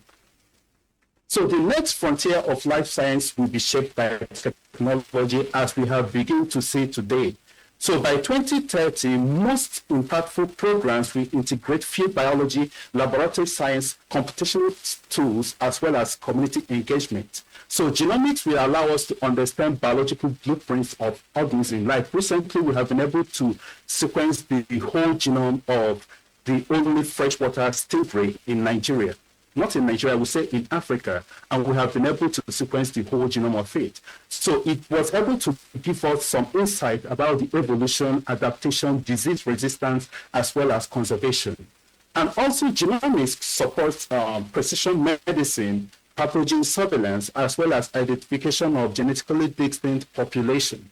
So in my research, genomics have been very central and have been able to help us to understand our biodiversity evolution as well as conservation across multiple taxa. Environmental DNA is transforming biodiversity monitoring. Recently, we have been able to apply this environmental DNA approach to look at some fish diversity that we have in Lagos Lagoon, as well as some freshwater ecosystem in Nigeria. And what we are able to see is that it was able to help us to monitor our biodiversity without having to come in contact with most of these organisms. So with this, it will support fisheries management, conservation planning, and environmental assessment. And also, like Dr. Penny talked about, as well as what we are seeing today, artificial intelligence and modeling tools are actually helping us to analyze large data sets, predict environmental change, as well as forecast risk, allowing us to anticipate certain challenges rather than simply responding to them. At the same time, microbiome science is revealing a critical link between the health, ecosystem, and environmental processes. So together, this offers us a wide range of idea that research collaborations is actually key for us to be able to achieve this Vision 2030. So there is a need for people that are working in natural sciences to think about how can we have like interdisciplinary collaboration between ecology, genetics, genomics, and people that are working in disease, maybe microbiologists, as well as people that are working in plant biology. And also, how can we collaborate with people across other disciplines like social science, chemistry, atmospheric science? Like if I want to give like a very good example here, whenever we want to do field survey, the first thing that we do is to rely on social scientists, where we think about how can we collect some indigenous knowledge about this particular species or even individuals that are living in that area before we can now move into conducting those ecological studies and then move to genetics, genomics, even diet analysis. And then in some cases during a field survey where we are doing both ecological studies, we could also incorporate some toxicological studies and physiochemical studies as well for us to have a very good understanding. And then for us to know how these individuals are responding to climate change, we now have to include certain studies from remote sensing data and also looking at how those bioclimatic variables can also affect the distribution and the survival of these particular species. So all this is showing us is that those research collaborations, they have a very stronger impact rather than working in isolation. So let's look at the roles of universities and faculties of life sciences. So a faculty of life sciences carries a unique responsibility. It is not merely a place where biology is taught, but where societies prepare for the future. Our classrooms must train graduates who think across disciplines, across all these different disciplines that I talked about, for them to be able to solve real-world problems. Our laboratories must generate evidence that address pressing challenges, and our field stations should connect science with ecosystem and communities, while our conferences like this kind of conference that we are having today should be able to foster collaboration and not just only presentation. Above all, our research must inform policy, industry, education, and society. So my expectation is that by 2030, faculties of life sciences should lead in climate resilience, disease surveillance, biodiversity conservation, biotechnology, purity, environmental restoration, and science communication. And achieving this vision requires a shift in mindset.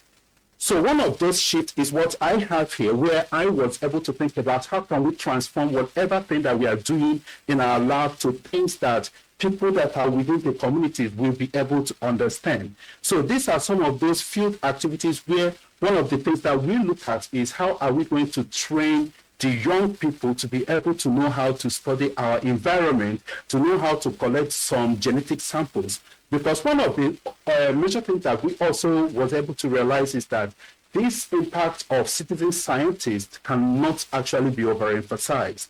Because if we train some of these youngsters on how to collect these data sets for us, it makes it easier for us to be able to conduct research and to be able to also cover like a wider area compared to working in isolation. And then one of the things I must say is that science communication is a key to sustainable development. So most times we try as much as possible to conduct a lot of research, but how are we going to communicate with the policymakers? So thinking about how can we engage people in the government, how can we engage people in the community? So even myself, I started what we call sciencing out. So when we think about science outside the classroom, so it doesn't have to deal with only classroom, but how can we engage the government in our research? So we must move from isolated to integrated research from publication-driven work to impact-driven science, and from exam-focused training to problem-solving education. And we must break these disciplinary silos, build interdisciplinary teams, and also think about some locally grounded solutions. So one of these is where we started what we call conservation evangelism, where we have to go through the communities to educate the communities about the fish, the amphibians and reptiles and the plants that we have in our society. Because one of the things that we were able to realize is that if we are thinking about how are we able to, or if we are thinking about how can we protect our biodiversity from extinction, then we have to think about these communities that actually depend on this biodiversity for their livelihood. So we must be thinking about developing some locally grounded solution rather than relying on external model. So the future belongs to scientists who can connect genes to ecosystem, data to policy, laboratories to community, knowledge to meaningful action. So as we open this conference today, I wish to highlight key priorities for harnessing life sciences toward this Vision 2030. So we must invest in strong research infrastructure, recognizing that laboratory sequencing platform, field equipment, computational resources, museums, and biobanks are essential foundation for national development. So we must also think about how to train next generation of scientists with modern skills, ensuring that they are grounded in biology while fluent in emerging technology. Today, we are seeing a lot of advancement in AI. So how are we going to incorporate AI in teaching, research, and also in administration? So we must think about how to strengthen interdisciplinary collaboration, bringing together experts across health, ecology, genetics, microbiology, plant biology, biotechnology, engineering, social sciences, policy, so that we will be able to address complex challenges. So research must be closely connected to policy and community needs, informing areas such as public health, conservation, agriculture, and climate adaptation. So we must also promote equity in science by expanding access to training, looking for mentorship, funding opportunities, and global network for people that are underrepresented. So if we commit to this priority, Vision 2030 will move beyond aspiration and become a practical and achievable platform. So in conclusion, I will have to say that life sciences reminds me that life is deeply interconnected. So a gene influences a cell, and a cell shapes an organism, and an organism also affects population, and population shape the ecosystem that ultimately sustain the society. So in turn, our actions determine the future of the life that we have here on Earth. So this conference that we are having is therefore not just like an academic gathering, but a call to responsibility. So as we begin, let us remember that our work as life scientists truly matters, even as a plant biologist, as a microbiologist, as a geneticist, or any area that you are involved in life sciences. I want you to know that our work actually truly matters. So it matters for a child in the need of clean water, for the farmer facing climate uncertainty, for the patient awaiting for better diagnostics, and also for the fisherman whose livelihood depends on this healthy ecosystem.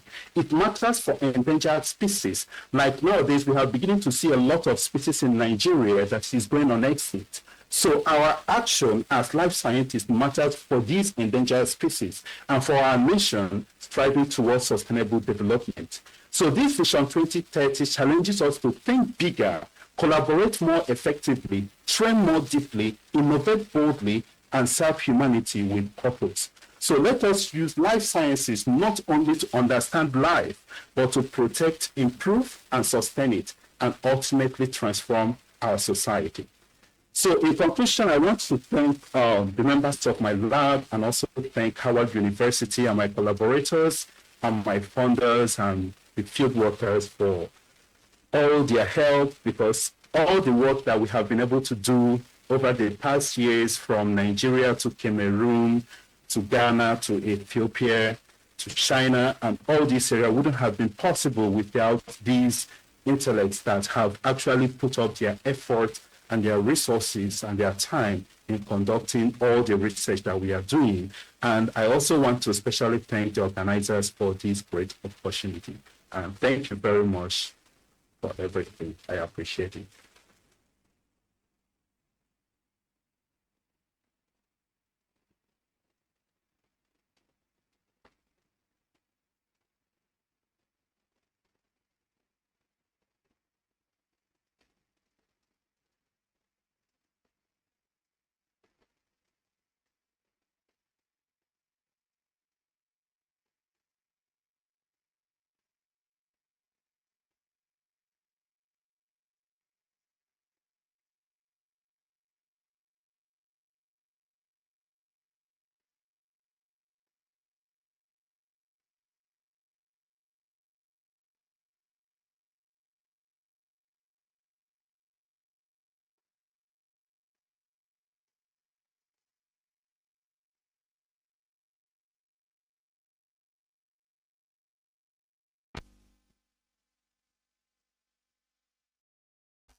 Thank you, Dr.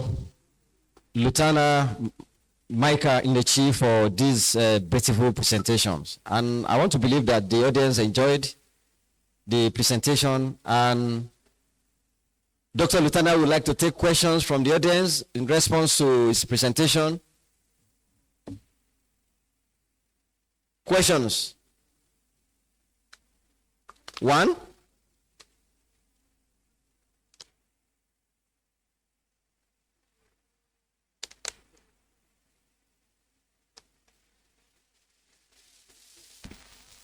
Any other question? Mr. Brenda. Mike. A question. Dr. Shitu.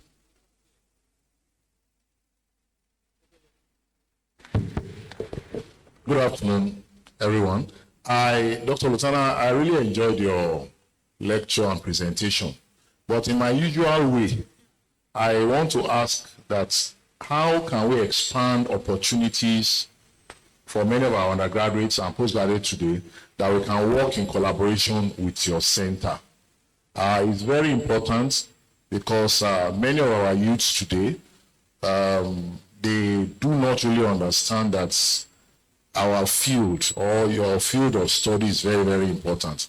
But with you there, that you've been in Nigeria before, you are in the US now, we have the environment, you have the equipment, and you have the facilities. So how can you help us to take some of our younger ones, and for some of us who are already in the field of practice, how can we collaborate, or how can we expand our horizon to be able to, have a cross-country research opportunity? Thank you very much. All right. Thank you very much. Do we have any other question or comment? Back to him. Okay, we are back to you, Dr. Luthana.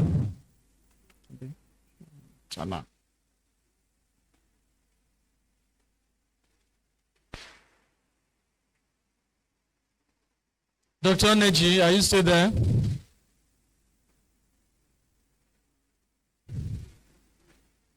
Oh,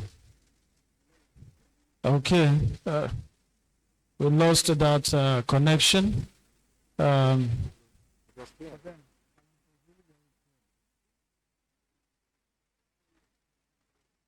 Okay. Okay, Dr. Neji.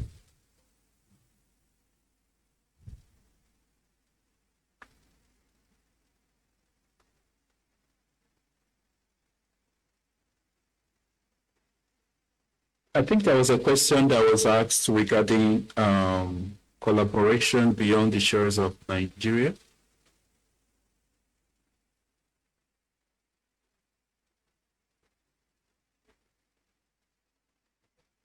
Yep. Oh, okay. So in terms of collaboration, my lab, we are actually open to collaboration with researchers across Africa and elsewhere. So like currently, we also collaborate actively with some people, some professors at the University of Lagos and LAUTECH and also University of Ilorin. And we are also collaborating in some research with Professor Yola.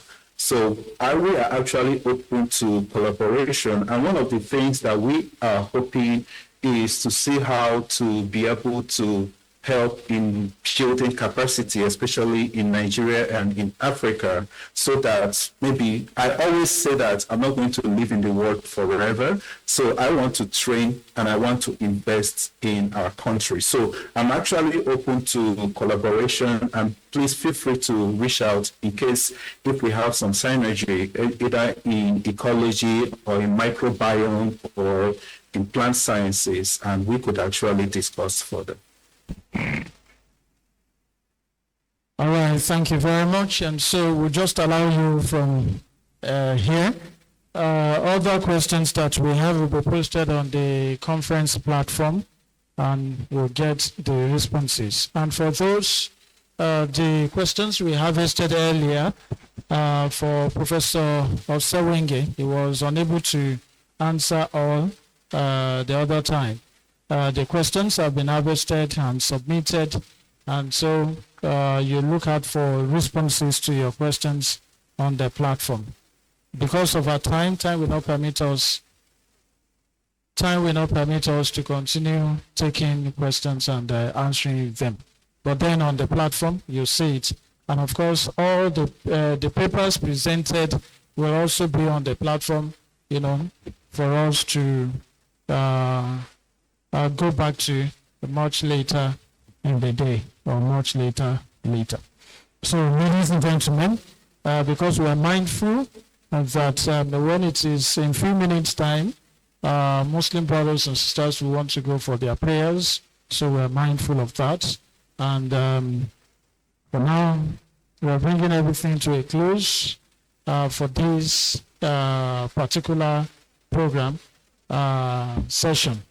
After the break, then we'll go for the parallel sessions. But for now, ladies and gentlemen, I'm inviting Professor Matthew for the vote of thanks.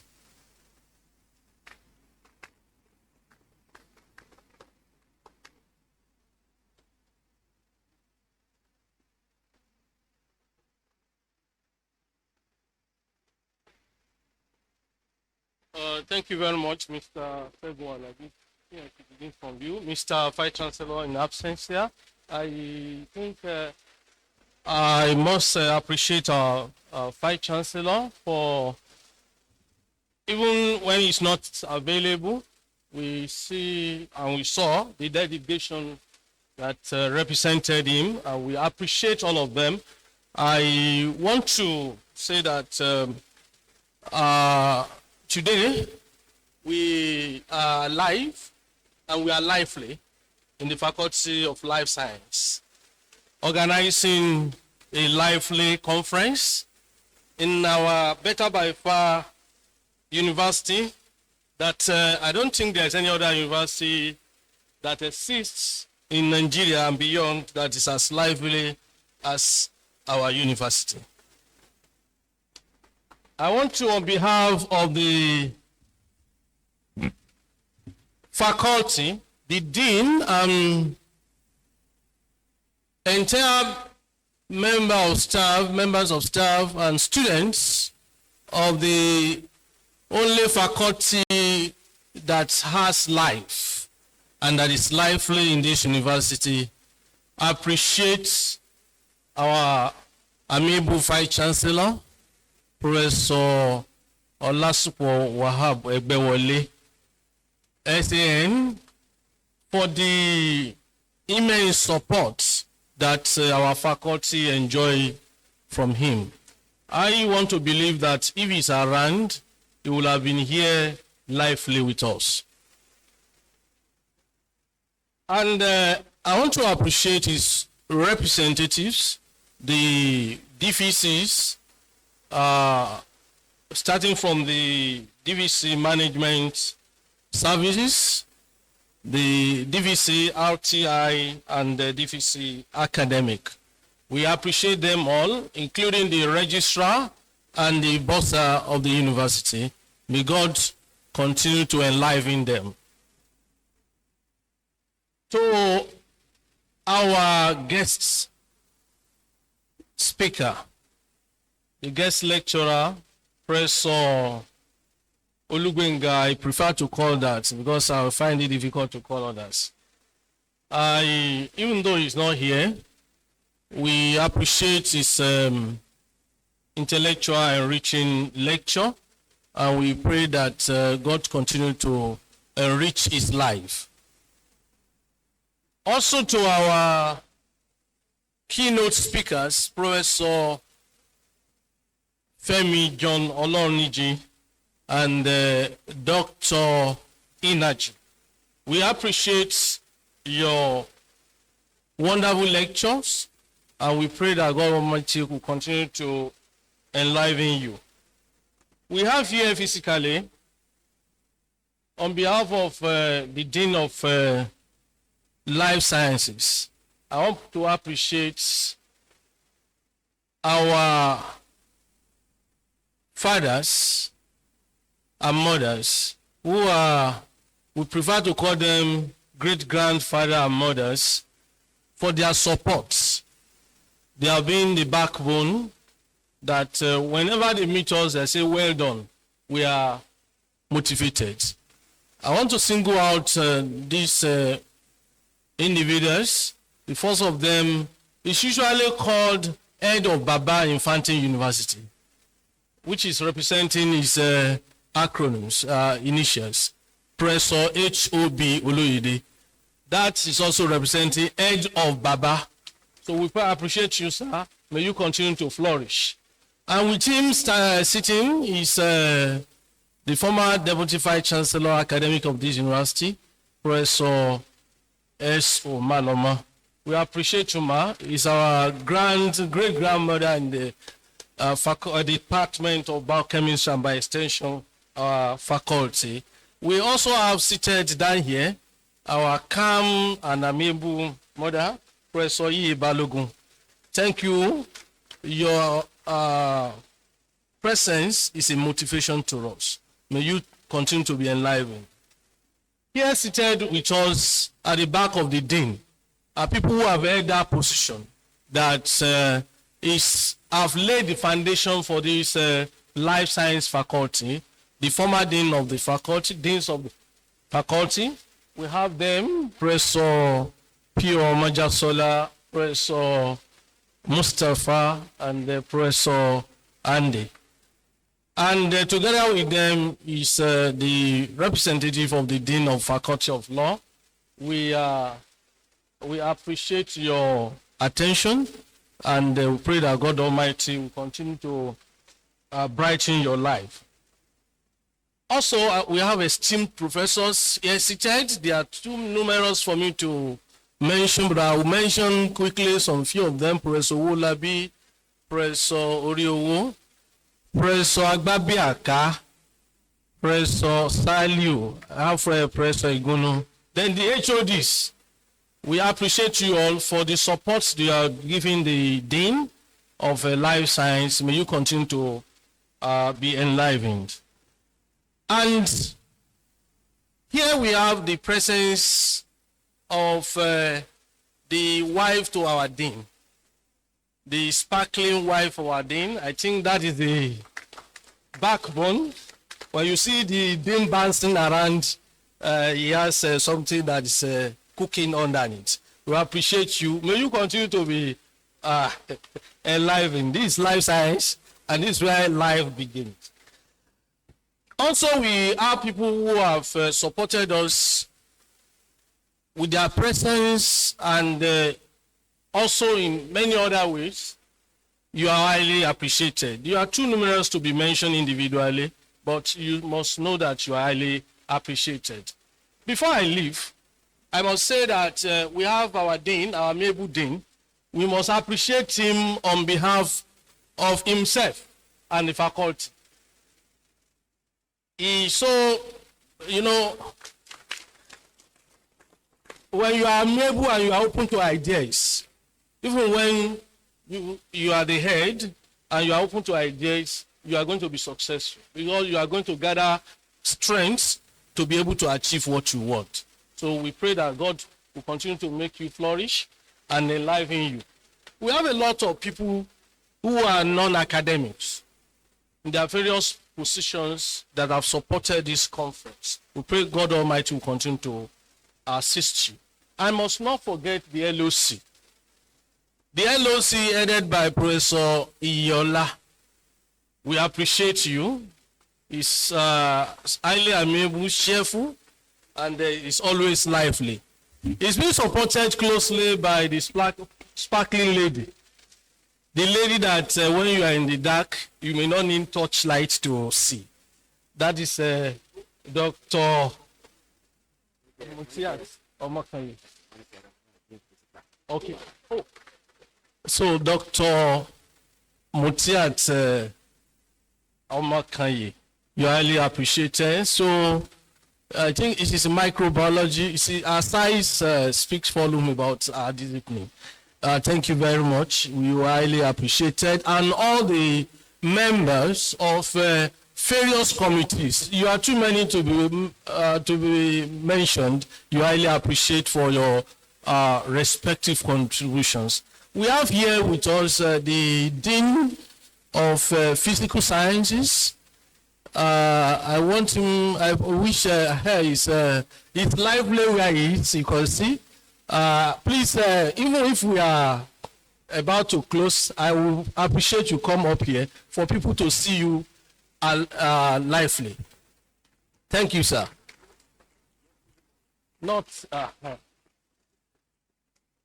And to our dear students, you are highly appreciated for being here lively, and we wish you to continue to be. You're welcome, sir. Wish you success in your endeavors. And I want every one of us here to it's physically lively. Yes. Yes. Thank you, sir. Okay. So, to our esteemed students, participants, far and near, those who have joined us virtually, we pray that you continue to flourish and keep enjoying your life, lively and lawfully. Thank you very much. And please, you make sure you participate in all the other activities that are being rolled out. Thank you very much, and I wish you success and continue to be enlivened wherever you go. Thank you very much. Well, Professor Nafi was alive to the fact that other deans had left before saying this is the only faculty that has life in it. When he saw the dean physically, he said he's physically alive.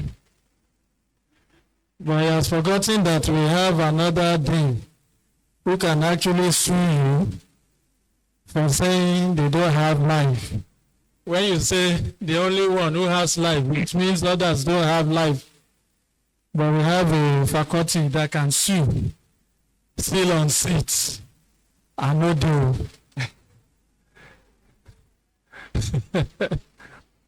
You go explain, Paya. All right, thank you very much, everyone. Well, just before we bring everything to a close, for the parallel scientific sessions, for biodiversity, conservation, and human well-being, the venue for it is Block 6, Faculty of Science Boardroom. And for sustainable agriculture and food security, the venue is LT2. For sustainable water and sanitation solutions, the venue is PLB Boardroom. And for nutrition, wellness, and disease prevention, the venue is 5G1. And for environmental health and disease prevention, the venue is 5G3. And for virtual session, the venue is Live Boardroom. Please, let's take note of all of these. Distinguished ladies and gentlemen, we do.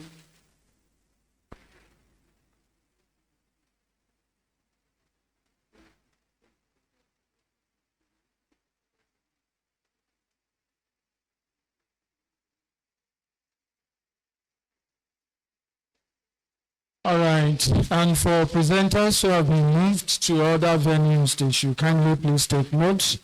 And after everything now, refreshments, our refreshment is waiting for us at the basement. Please let us all take note of this. Distinguished ladies and gentlemen, after the anthem, there will be photo session just outside of this place. And as we go for the lunch, let's ensure that we also try as much as possible, to relate with one another and see how we can chart the way forward. Shall we arise as we observe the university anthem?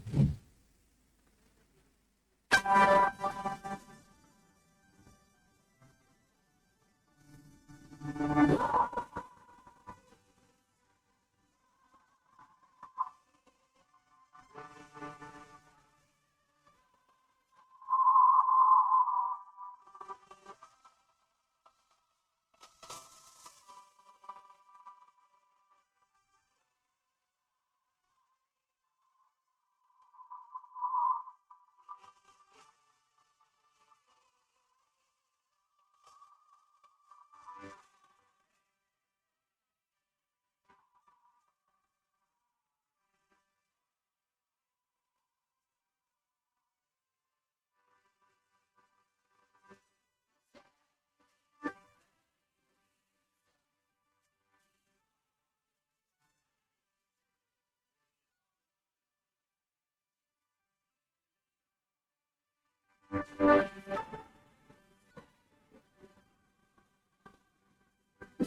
you.